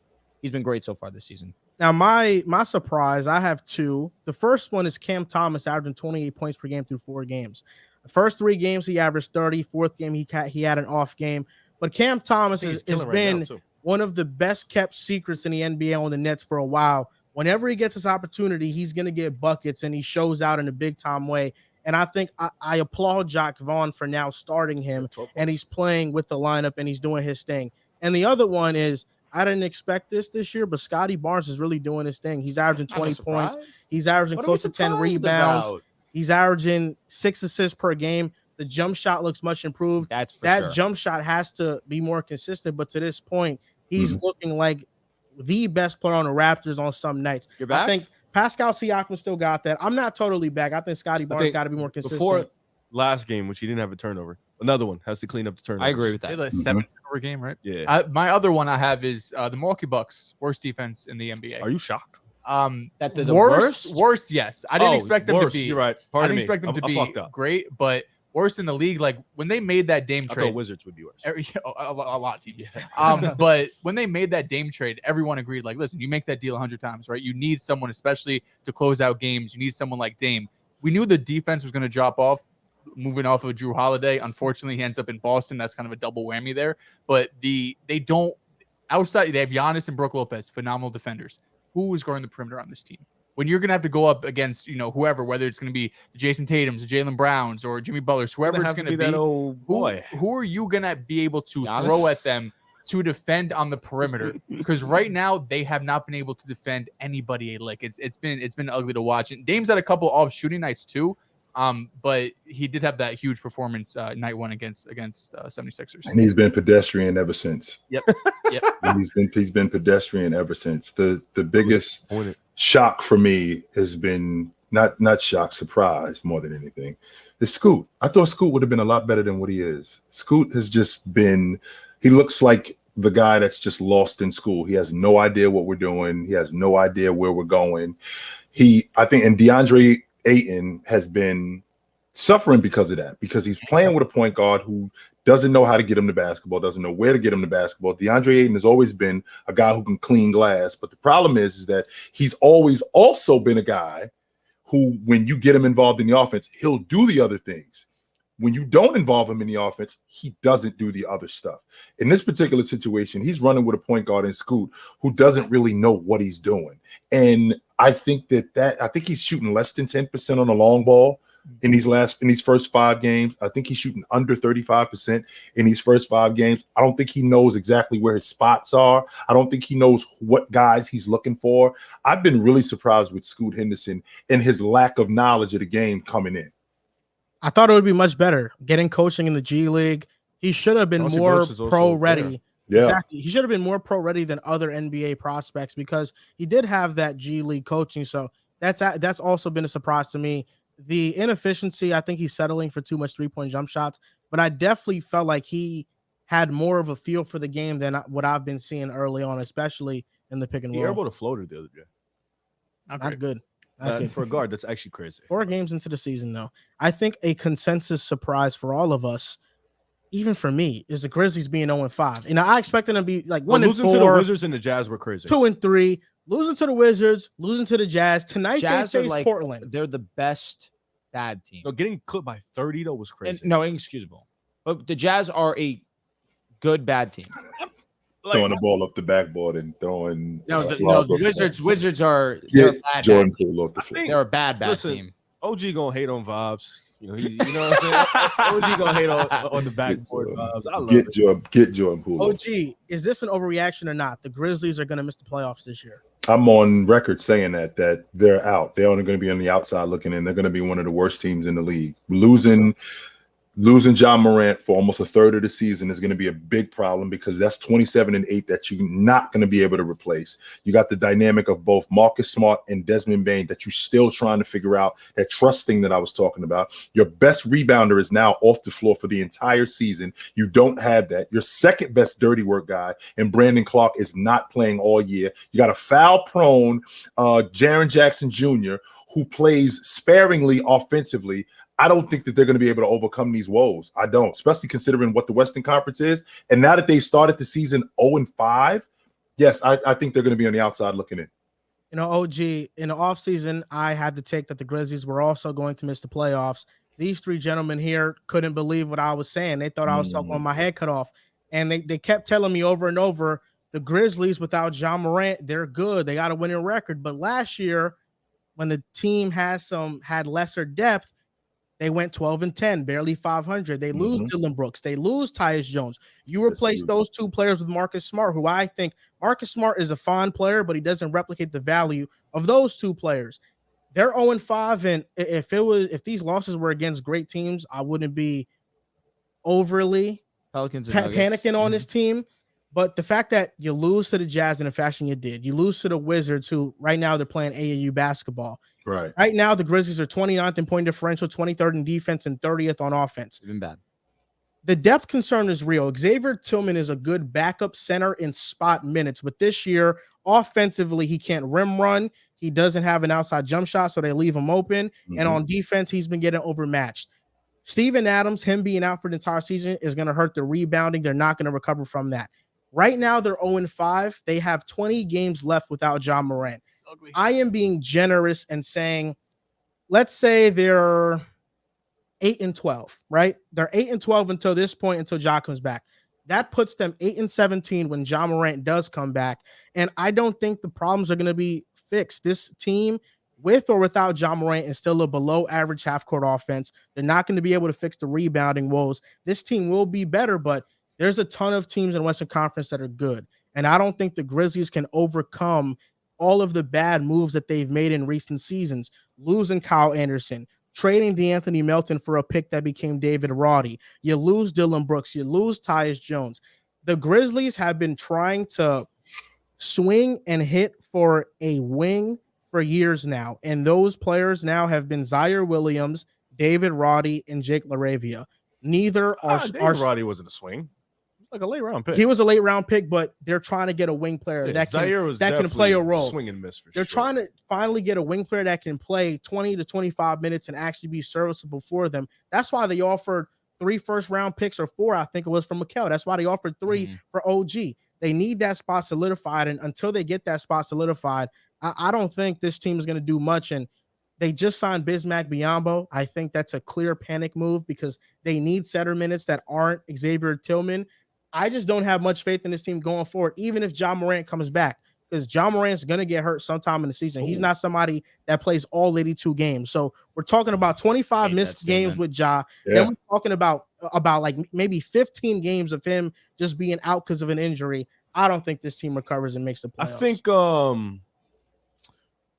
well, I had him as an 8th seed, so it doesn't look good right now. You had them as a play-in team. Yeah, I had him as a playing team. Okay. And I think the problems when they in the offseason were legit, but I thought Ja Morant, Jaren Jackson, Desmond Bane should be good enough. Then they lose Tyus, Dylan Brooks, but they had Marcus Smart. So I was like, all right, Dylan Brooks is a positive, negative at the same time. Positive on defense, negative on offense. Tyus Jones is obviously a positive. But Marcus Smart can probably give you a little bit of both. And then you can still get leaps from these other players, as in Jaren Jackson, Desmond Bane, and then, of course, Ja Morant would be back eventually. But then Steven Adams goes down. You see the defense has not recovered. Brandon Clark is banged up. Luke Kennard is banged up. Like, this team is banged up from top to bottom, and they don't even have a defensive identity right now. And I'm looking at Jaren Jackson Jr. Like, I'm really looking at Jaren Jackson Jr. because Ja Morant is out for 25 games. That's on him, 100% on him. He is the franchise player. He is the 27-10 guy that you just can't.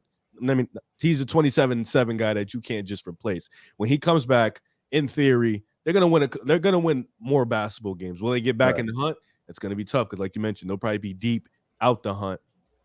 Jaren Jackson Jr. has not gotten better. He has to start this season. He has not gotten better at the things he needs to get better at, and that's the problem because you have Ja Morant, but you have Jaren Jackson Jr. as that other guy that's supposed to take that insurmountable leap to where you can be this team in the West that can compete. And as great as Jaren Jackson is as a defender, I remember pulling up the numbers last year. He was not as great without Steven Adams. He was not as great as having that guy to guard the bigs or to actually let him play the roamer role. And that's what he is. He's a roamer. There's nothing wrong with that. He doesn't rebound neither on top of that. Elite roamer. Yeah, he's an elite roamer, but defensive rebounding is a part of defense. He's not a good rebounder. He's not a good rebounder. Doesn't rebound neither. Insane to me because he's 6'11". He can jump. He's agile. He's quick on his feet. And offensively, he has not gotten better as a player. He's not become a consistent shooter. His post up, it still looks like it's not natural. And I think Desmond Bane is a good player, but we mentioned it. Desmond Bane to me was never really an all-star type player. He's a second option. Yeah, he was always I think a high-level role player to me. And this team, like, maybe we did undersell the moves. And I could be the first to admit we was probably wrong about this team in the offseason to start, because we undersold the moves. But I think this team right now is, you mentioned it, they're in panic mode. Signing Bismack Biyombo, they're banged up. Ja Morant isn't coming back anytime soon. They don't have guys that can save them. And unless they bring that defensive identity, because we've seen teams with bad offenses and great defenses win regular season games. Until they get that back, Lakers, this team, Toronto. So until they get that back, I don't see, because that's their identity. Their identity, they've always had a bad half-court offense, but their identity has always been hooked on that elite defense in the regular season. And until they get that back, I don't see how they can recover from this. They have 2 DPOY winners. Marcus Smart won the Defensive Player of the Year. Jaren Jackson Jr. won a defense player of the year. You have a bottom 20 defense. Yep. That's embarrassing. Yep. Joe, you just mentioned them as a team. I just want to make sure that I remember this correctly when you're talking about the Memphis Grizzlies. Defensive rebounding, that's killer for them, right? And Desmond Bane being the shooter that he is and how streaky he is and being a second or a third option, that's a huge problem for that team. Huge problem. And missing Dylan Brooks, we don't talk about that nearly as much as we should with that unit. Missing him, the defender that he is, he doesn't shoot it, but he does give them something that they just didn't have, something that they did not have last season. This season, I mean, in particular. I know what you're talking about, OG, and I'm with you. Last season, they were statistically the best rebounding team in basketball. Yep. To lose Steven Adams, to not have Brandon Clark, that one was known. Losing Steven Adams for the season was definitely a huge surprise. And so for that to be the case, and now you're right, they are scrambling, bringing in a Bismack Biyombo. Xavier Tillman is not a high-level starting center. He's not even a mid-level starting center. He is a strong backup center. That was evident last season in the postseason. But when you don't have that type of interior presence and your best interior presence is not playing to the level that you are anticipating, then you do start to worry, because Desmond Bane has been doing his job offensively, but on the defensive side of the ball, this team really has struggled immensely. You mentioned all the stats already, Joel, and with how maybe saying the word unserious is rude and strong at this point, that's just how I feel right now. Jaren Jackson, it seems as if he's playing unserious basketball. Needs to be better on the defensive side of the ball. We know he can be better. You need to be more assertive on the glass. That hasn't been proven yet that he can do that on a consistent basis. But when you have the size, you have the athleticism that a Jaren Jackson does have, and your team is desperately in need for it, you need to make it a point of emphasis to do so. I think that obviously there's a lot more to the Grizzlies' issues right now than just a Jaren Jackson. But I want to hold right now their best player accountable. We're talking about the defensive player of the year. We're talking about an all-star player. Jaren Jackson last season when John Morant went down showed me something offensively. I was moved in that 11 game stretch. Regardless, that middle of the season when John Morant was out, it was him and Desmond Bane. And we saw Jaren Jackson be aggressive, taking jumpers. We knew he's had the three-point shot, but of course, now that he has the usage, exactly, he's been a streaky shooter, but now that his usage was up, or when his usage was up, we saw him being aggressive and getting to his. I was excited. I thought we were finally seeing him turn that page as an offensive player. So far this season, that has not been the case. And really, where, again, like I mentioned, their issues are bigger than just a Jaren Jackson. Sometimes you need to look at the team's best player and really evaluate what's the effort he's putting in. Is he the reason why, or can he be the reason why this team can turn it around? And with Jaren Jackson, we know he has the abilities. It's just an effort issue right now. And when we were going over their schedule preseason, we were looking at some of these early games. Like, they're not going to have John Moran, but they get the Jazz early on. They get the Wizards early on. Yeah, these next few games, they have a chance. They got the Blazers.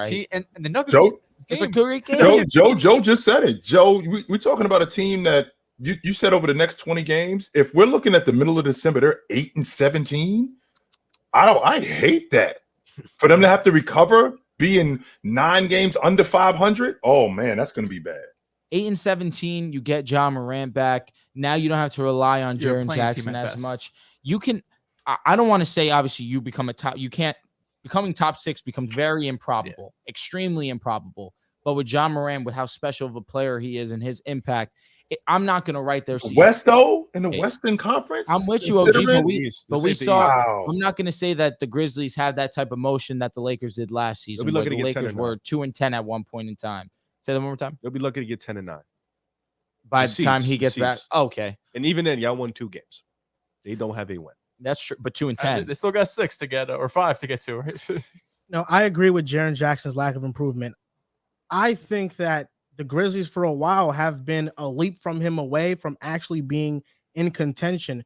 But there's too many flaws in this game. And in Team USA, I thought that was going to be the breakout that he needed playing overseas basketball. Mm-hmm. But it felt like he didn't want to take coaching. Steve Kerr was critical of his game, of his foul proneness, and a lack of ability to rebound. And Jaren Jackson Jr. kind of just shrugged off that constructive criticism. And that is what started to make me shoot the alarms, because I'm just like, I don't know if this guy really cares about getting that much better. With that being said, I think Jaren Jackson Jr. and Desmond Bane have been playing their parts. I just think that in the West, or when you play against teams on a night-to-night basis, Jaren Jackson Jr. and Desmond Bane going up, the opposing team's two best players, just isn't good enough. Even looking at Utah, Lauri Markkanen is the best player between Jaren Jackson and Desmond Bane. I think Lauri Markkanen is the best one. And then if you get a 20-6 game from Jordan Clarkson, that kind of matches the production of what you can't get blown out from Jaren Jackson and Desmond Bane. If you're saying this is Jaren Jackson's part, you're underselling his potential and what he should Agreed. be. I agree, but do you look at this stat right here? Bane's been doing his part. Jaren needs to step up. 44% of the Grizzlies shots are coming from the perimeter. That's second most in the league. And that's because they have two players in the starting five at all times, or they have two players on the court at all times that can't shoot. Teams don't have to guard them. For sure. It's Zaire Williams or David Roddy or Xavier Tillman. Teams are sagging off. So you can't, there's no driving lanes for Bane. There's no driving lanes for Smart or Jaren Jackson. So they're settling for jump shots. And on top of that, teams are shooting 43% from three on them. And that should regress. But if you're settling for jump shots, and then on the other end, teams are hitting threes on you, that's just a bad recipe to win. But even last year, they played Dillon Brooks and Steven Adams. And that's always been they've never had a consistent 3-point shooting variant team. But Brooks is somebody that's up and down. Like Brooks' strength has been transition. Dillon Brooks isn't somebody who you really going out there to respect. Nah, you're not. Shooter. Same thing with Jaren Jackson. Even Jaren Jackson is being let out there to shoot. He's always, because he's a streaky guy. Like you have to. The driving lanes aren't open. I agree, they're not, because but the shooting has never been there for this team. I think realistic, wouldn't the value be more with Dillon Brooks on the defensive end, because he speeds them up? Definitely. Right? Definitely on the defensive end, because he speeds them up. But that's even with him. Dillon Brooks, he's an all-NBA defender, but in the games without Ja Morant last season, he averaged 17 and he shot 36% from three. So while you're not respecting him last year in the games without Ja, he was efficient from three and he was giving them some offense. And sometimes you need that, you need that irrational confidence for somebody to just go and get you some buckets. If they don't do anything these next 4 games, 2 against the Blazers, they got 1 against the Jazz, 1 against the Heat, it's chopped. They got to win at minimum 2 of these games. If they go 1-3, it's over. You can't be sitting here 1-8 and you've already played half of your games against teams that we don't even think is going to be in the play-in. It's going to be quiet for them. And do you really expect Ja to be healthy for the entirety of the season when he comes back? No, I don't. Because there's also going to be a ramp-up process, right? Ja's going to be able to come in and play hopeful. 35 minutes game 1, is he? No, he is not. No, we're not going to throw him back in the fold. No, that's not going to happen. I'm that guy that whether you like it or not, I don't like to think that way. I like to think if you're on the basketball court and you have a full bill of health, I just like to stay in that mindset of you have a strong chance to stay in the basketball field. At least I'm hopeful. I don't like to think of we just know it's going to happen inevitably. He's going to get injured. I get it. I get it's history. But then at the same time, it's just like, hey, I'm hoping for the best. I love the game when Ja Morant's on the court. The game's better with Ja. So that's the only reason why I say that. But I get where you're coming from. I think that's very nice of you. But just watching how Ja plays and how he throws around his body, I just don't think that's realistic. But that's what makes him special. That's what makes him the box office attraction that he is. He jumps out the gym. He's one of the most athletic guards that we've seen. That's what makes him so special and one of the best players in the game. Like in the Lakers series, in the Lakers so bad. In the Lakers series, he got a wrist injury. In the playoffs, he played through it. I think in the regular season, he'll sit out because of that. Oh, injury. yeah, for sure. But also, if they're a team that's going to be teetering on not making the play, and you hope that he's going to be able to suit up and say, we need these wins. Do we to get in think here. Memphis is in a position where they're going to really be fiending to make the playoffs? No, I don't know, man. If they can get a good big, Bane is locked up, Jaren's locked up, Ja's locked up. They don't kind of have a Luka-like year, or excuse me, Mavs-like year, where listen, 1 year setback. Dallas had a chance. They had a strong. Memphis never at this point. Probably at that point, would never really have a chance. The Grizzlies need an injection in talent, and they need another forward to come into the mix. And what's that protection? Pascal? What's that protection they gave up on those picks? I don't know. It could be Pascal. It's probably lottery protected. You would assume. Pascal gives you rebounding, another connector. Obviously, can score the basketball. I think Pascal's just a weird fit. It does feel kind of OG weird. So bad for them. Yeah.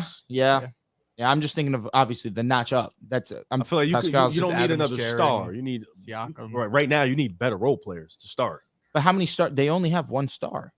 No, I understand that, but bringing in a guy that's due for $38 million is gonna tamper what you can do like But Pascal's really, really fucking good. I'm not disrespecting. Yes, he is. Yes, he is. I'm not like I think Pascal's really good, but at the same time, you're bringing in $38 million or whatever he's going to be making. It's tampering what you can do in the back line for your bench for the spacing you still need. They just gave up picks and Tyus Jones to get Marcus Smart, so now they're even fewer assets than they had. really Pascal's not making your spacing amazing. No.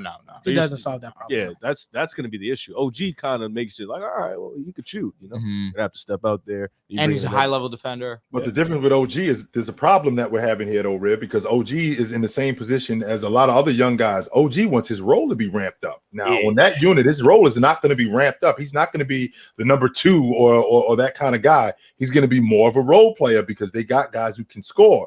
Now, he wants a bigger role, and if he's going to get on that crew, that's going to be a problem. He's caught in the same exact situation that he would be in Toronto, where John's going to get more looks over him. Sure. Bane most definitely is going to get more looks. Maybe Jaren might not. Jaren might not. I agree. Jaren may not get more opportunity, but he's still looking at a third option, similarly how he is with Toronto. Another surprise is the Mavericks are off to a 4-0 start.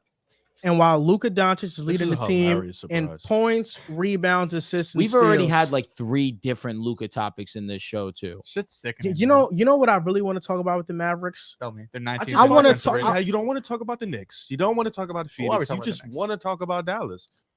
Hey, that's not nice. We did talk about the Suns topic in here. We did talk about the Suns. We talked about wait. What did I text you guys last night? I said suggest NBA topics. It was crickets from you guys. Nobody answered. For sure. NFL topics, I'm there. No, I understand that, but I would think you would suggest good ones. I think these are good ones. This is where you got Grizzlies, Mavericks. The NBA guy. My favorite thing is coming. I fell asleep. My favorite thing is to come on the show and say it's ironic that we don't have XYZ. That's my favorite thing to do. So I'm gonna keep doing it. I'll be honest. Locked in a fantasy reaction last night. I had to do notes. I had to do the show. I couldn't think the NBA topics. Do something, bro. Do your job. Do your job. Go to sleep early. Oh, interesting. I just feel like we had a Victor topic, and ironically enough, we didn't talk about the Suns because they asked. But what do you want to talk about Dallas? What specifically? I want to talk about that other rookie center that. He's not Victor Wembanyama by any means, but Derek Lively he's already trending towards being one of the better defensive anchors in the NBA this season. 33.8% of shots at the rim when Lively is off the court versus 26.5% shots at the rim with Lively on the court. This in regards to her defense. I know what you mean. So we're already looking at Lively deterring shots at the rim for the Mavericks defense. And offensive rating, defensive rating are both drastically better when he's on the court. Offensive rating with Lively is 129.7. It's 114 with him off. And the defensive rating is 108.9 with him on the floor and 121.7 with him off. I'm looking at Derek Lively making this defense finally pretty good. I think getting Grant Williams, Derrick Jones Jr., they're rebounding the ball well. And Derrick Jones Jr. is really playing well right now. And then Luka in the fourth quarter, closing games out. He's averaging 10 points in the fourth. Every single game he's taken over fourths outside of the Bulls game. But even though in the Bulls game, the playmaking led them to that victory. I'm looking at the Mavericks, and if you get Kyrie Irving healthy, which is a huge question mark. Anytime, Joe. Anytime you want to show up, Irv, we all here waiting for you. Whenever I'm waiting. Anytime you want to show up, brother. You're talking about that Bulls game. You're talking about Derek Lively. He was huge for them. He was huge because what's an underrated part of his game is not being that caught in that mentality of I get the ball on the block, I should go up, I need to get there's no. He's actively looking for the open guy. He was huge down the stretch to see those guys and hit those shots. 6 for 6 and 9 for 9 against us. Wow. Anomaly. Against us as in the Bulls. Okay. Bulls playing Nets. I don't give a fuck about that game. But I agree. And I think Derek Lively, listen, there's been a lot of slack given to the Mavericks for them not making the play-in, but people forget they blatantly tanked to not make it when we're happy about that. When they blatantly tanked because if they went all out to make the play-in, they would have lost their first round draft pick to the Knicks, and they would have never drafted Derek Lively. Them missing the play-in allowed them to draft Derek Lively. And if you saw how the Mavericks towards the end of the season were playing and just their decisions late in the season, it was clear that they did this on purpose to get a high draft pick. They should be fine. Whatever helps us sleep. They should be fined $500 million. Stop forgetting that before they started tanking, they were trying to win, and they weren't winning. Stop forgetting that part, please, because you keep making that excuse. So, before they tanked for Derek Lively, before they tanked, they were trying to win, and they just weren't good enough to win. And that is okay. You can admit that. You can stop giving an excuse for why a top 4 player in the world was tanking for a center. He can still be great. He can still be great. Like, you just got to take the slack. Bro, they were losing. So they were like, all right, fuck it. But please always start with they weren't good enough to make the play-in, so they were losing. So they weren't. They could have definitely made a push, though. If they were the 5 seed, they wouldn't be tanking. No, their push was trading for Kyrie. Their push was trading for Kyrie, and it failed. So then they were like, although the offense was just unbelievable every single night, Kyrie and Luka were must-watch television. That defense was That's terrible. what we're seeing this year, though. They're 19th in defensive rating. Listen, the 4-0, you take it. You got to win whatever you play in front of you. Tonight against Denver. Lively's been and really Luka's been fire. Luka's been amazing. I can take my troll hat off. But nobody's questioning Luka. We know Luka's going to be great. We know Kyrie's going to be great. It's just, is their defense going to be able to be at least respectable? Like, that was the big question for Denver for years. I haven't seen that. Stop. He was great last season. Kyrie, come on. Kyrie was the playoffs. 54-90 type guy. But it's just, can the defense just be good enough? It doesn't have to be generational. It doesn't have to be top 5, but can it be good enough come playoff time that, you don't have to have Luka drop 40+ points every game. You don't need to be scoring 120+ points every game. That's the biggest question with this Dallas team, because 4-0 is a great start. The Mickey Mouse schedule, sure, but tonight you play Denver. If they want, that Spurs win looks better and better. It does. Although the Spurs down to the wire, it was going down to the wire there. The Spurs game looks better and better, bro. I'll be honest. And then Vic was in foul trouble that game too. I don't even know you call it Mickey Mouse at this point. They beat the Suns twice. No. Are you but talking about they also the played 4 games? Nets, Bulls. Memphis, and the Bulls. Yeah. Bulls are Mickey Mouse. I'll give you that. Nets, we're not good. Nets, it took which you can't, of course. Luka's the team. Luka was insane. Luka was insane. OG, talk to us, man. Dallas. I'm sorry, I got kind of thrown off the track. Who you watching right now? Golden State in Oklahoma City. You see Dort's not fucking missing, right? Golden State in Oklahoma City in a dogfight right now. I'm sorry, I got a little bit distracted. But back to Dallas. The fact that you lose Finney-Smith, the fact that you lose Bullock, now you lose a lot of your perimeter defense, but you get Grant Williams, so you shore some of that up, and you get a guy who can shoot the basketball from the perimeter. But you still have one problem. The one problem that you do have is that Luka is still responsible solely for the majority of the offense off this crew, because Kyrie Irving hasn't been playing the way Kyrie Irving needs to play in order to take the pressure off Luka. Luka should not be going 40 and 15 and 13. He should not have to do that running with a guy like Kyrie Irving. That's not necessary. But the fact that Kyrie Irving hasn't been playing the way he should be playing, Luka is now even more responsible. Or I feel like we're right back where we were last year, where Luka has to do more. So with that being said, I do love this kid Lively. I absolutely love him. I think he's better than Dwight Powell. Dwight Powell should not be on the floor unless this dude is off the floor. That's the only way Dwight Powell should be on the floor. But I think that Dallas, with Luka having to do as much as he has to do, if he's got to do this much still and Irv doesn't pick it up, I think they're a play-in team. Early in the season, man, Luka Doncic has been OD. all world. Did he break a record for the first one of those games? I think right now he's. I think the first game of the season he broke a record for having the first triple-double. Well, it's only 4 players in NBA history who had a triple-double on the opening night of the NBA. Mm-hmm. I think it was Oscar Robertson. It was one of them. And I think I have the picture. Because right now, what is he averaging? 33. He's averaging a triple-double. His efficiency is ridiculous, shooting over 50% from the field, over 40% from 3. The one thing that he has to work on is his free throw right now. That's the only thing that's under 75% right now. He's been like that as well. He has been, and I think that needs to be something that he works on as well. But again, when you do so many other things at such a high level, he has been special. But the concern becomes where, backpacking off what OG just said, he shouldn't be having to do this much. Offense, we know he can. Obviously, he's been capable of doing this so far his entire career. For sure. And Kyrie, of course, has missed a couple of games. But my point being is, are we going to see Luka get to a point where he has to shoulder the offensive load every single night, every single game, and we get towards the end of the season and he's spent, right? I think that we shouldn't overlook that for just how much offensive responsibility that he has. not only as a playmaker, but of course in the scoring responsibilities and the different ways that he goes about scoring. Right. You mentioned how lead of a finisher he is. He gets to the basket. He gets into the post. He also is backing down. It's his offensive game also does rely on his step back jumpers. He does take a little bit too many of those. But when we see him knock down the way that he's been hitting, then you got to understand. But I think we'll start to get back to the median of what he's been at for the majority of his career. If he's going to keep shooting like this, then hey, then maybe we can talk about it being sustainable because you're not putting that much on your body, driving to the basket, turning your back to the basket, really backing down these bigger guys because you're not putting no guard on Luka Doncic. He's going to be backing up against one of those guys that can be at least on par with him size-wise. So that becomes a worry of mine for the long run. I don't doubt Luka Doncic.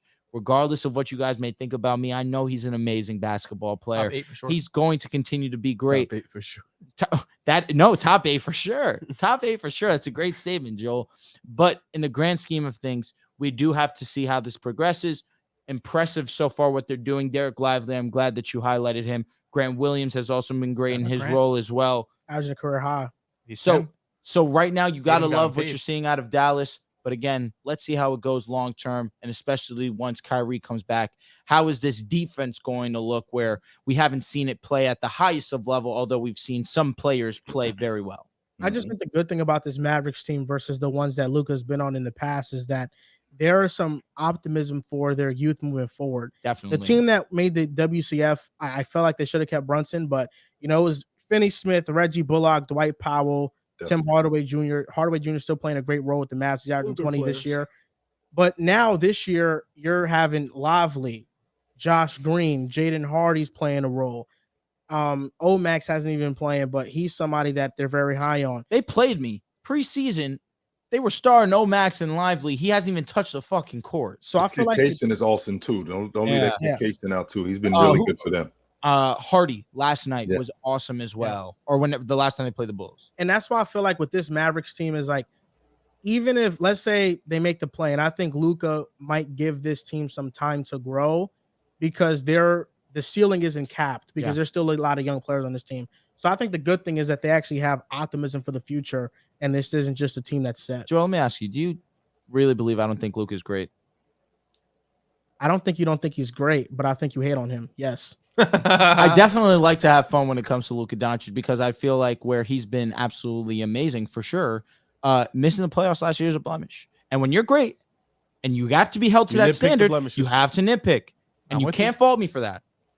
And the defense matters. Remember Richard Jefferson when he called me on an edited clip saying that I'm not talking about defense, talking about Dwight Howard. And he said it's a two-way game. You have to play both sides. Luka Doncic, where he's not the worst defender we've ever seen, he's still not good. The NBA fined the Mavericks for tanking last year. They were blatantly taken. Yeah, well, they should have fined them more. Like they were egregious. But they shouldn't be in that position in the first place. They shouldn't have been in it, but the way the Mavs were losing, it was a bunch of close games. And I know that doesn't excuse things, but I felt like it was a lot of the fourth quarter hot potato, Luka giving it to Kyrie, who's going to take it. And the offense Tim Hardaway just we haven't highlighted him. Tim Hardaway's been pretty fucking awesome for them too. But I think ultimately them getting Kyrie last year and him not choosing to leave, him choosing to stay, he sees a vision. I think it was a win for them. And then having the draft they had, like, listen, they may have missed the plan, but ultimately you can blame Luka all you want for that. That's fine. I didn't say I blame him. I think it's a blemish. It's a blemish. I think the Mavericks are in a better position because of it. And I think the front office went to him and they told him that too. Hey, Luka, we're going to actively always have lose that 11 seed on while you're in the time of your career. Keep hating, Dehls. I'm chilling. I got nothing to hate about. My team's 4-0. Tatum's playing MVP level. That top 6 is dangerous. We're not worried about no Mavericks. My team has beaten the Suns and the Clippers. That's good. We've beaten the Heat. Knicks. Yeah, and that's going to do it for episode 224 of the Pick Aside podcast. OG, we want to thank you for being on the show. Thank you, OG. OG, you know how it goes. Talk to me. Is there anything you want to shout out before you go? Hey, man, like I said, it's like seeing family that I hadn't seen in a long time. Like I said, I don't have a lot of time for a lot of things, but I always got time for you dudes. Always. No question about it. And a lot of times people will call and I'll get back to you. But whenever you dudes call, I got time for them dudes. 100%. Yes. We appreciate that, OG. Yes, it's always love. Absolutely. Love these dudes. that's gonna do it. You guys can follow us on Pick a Side Podcast at Instagram and TikTok at Pick a Side Pod on Twitter. Join the Thank you for Patreon. watching. Yes, join the Patreon, and we'll see you next time.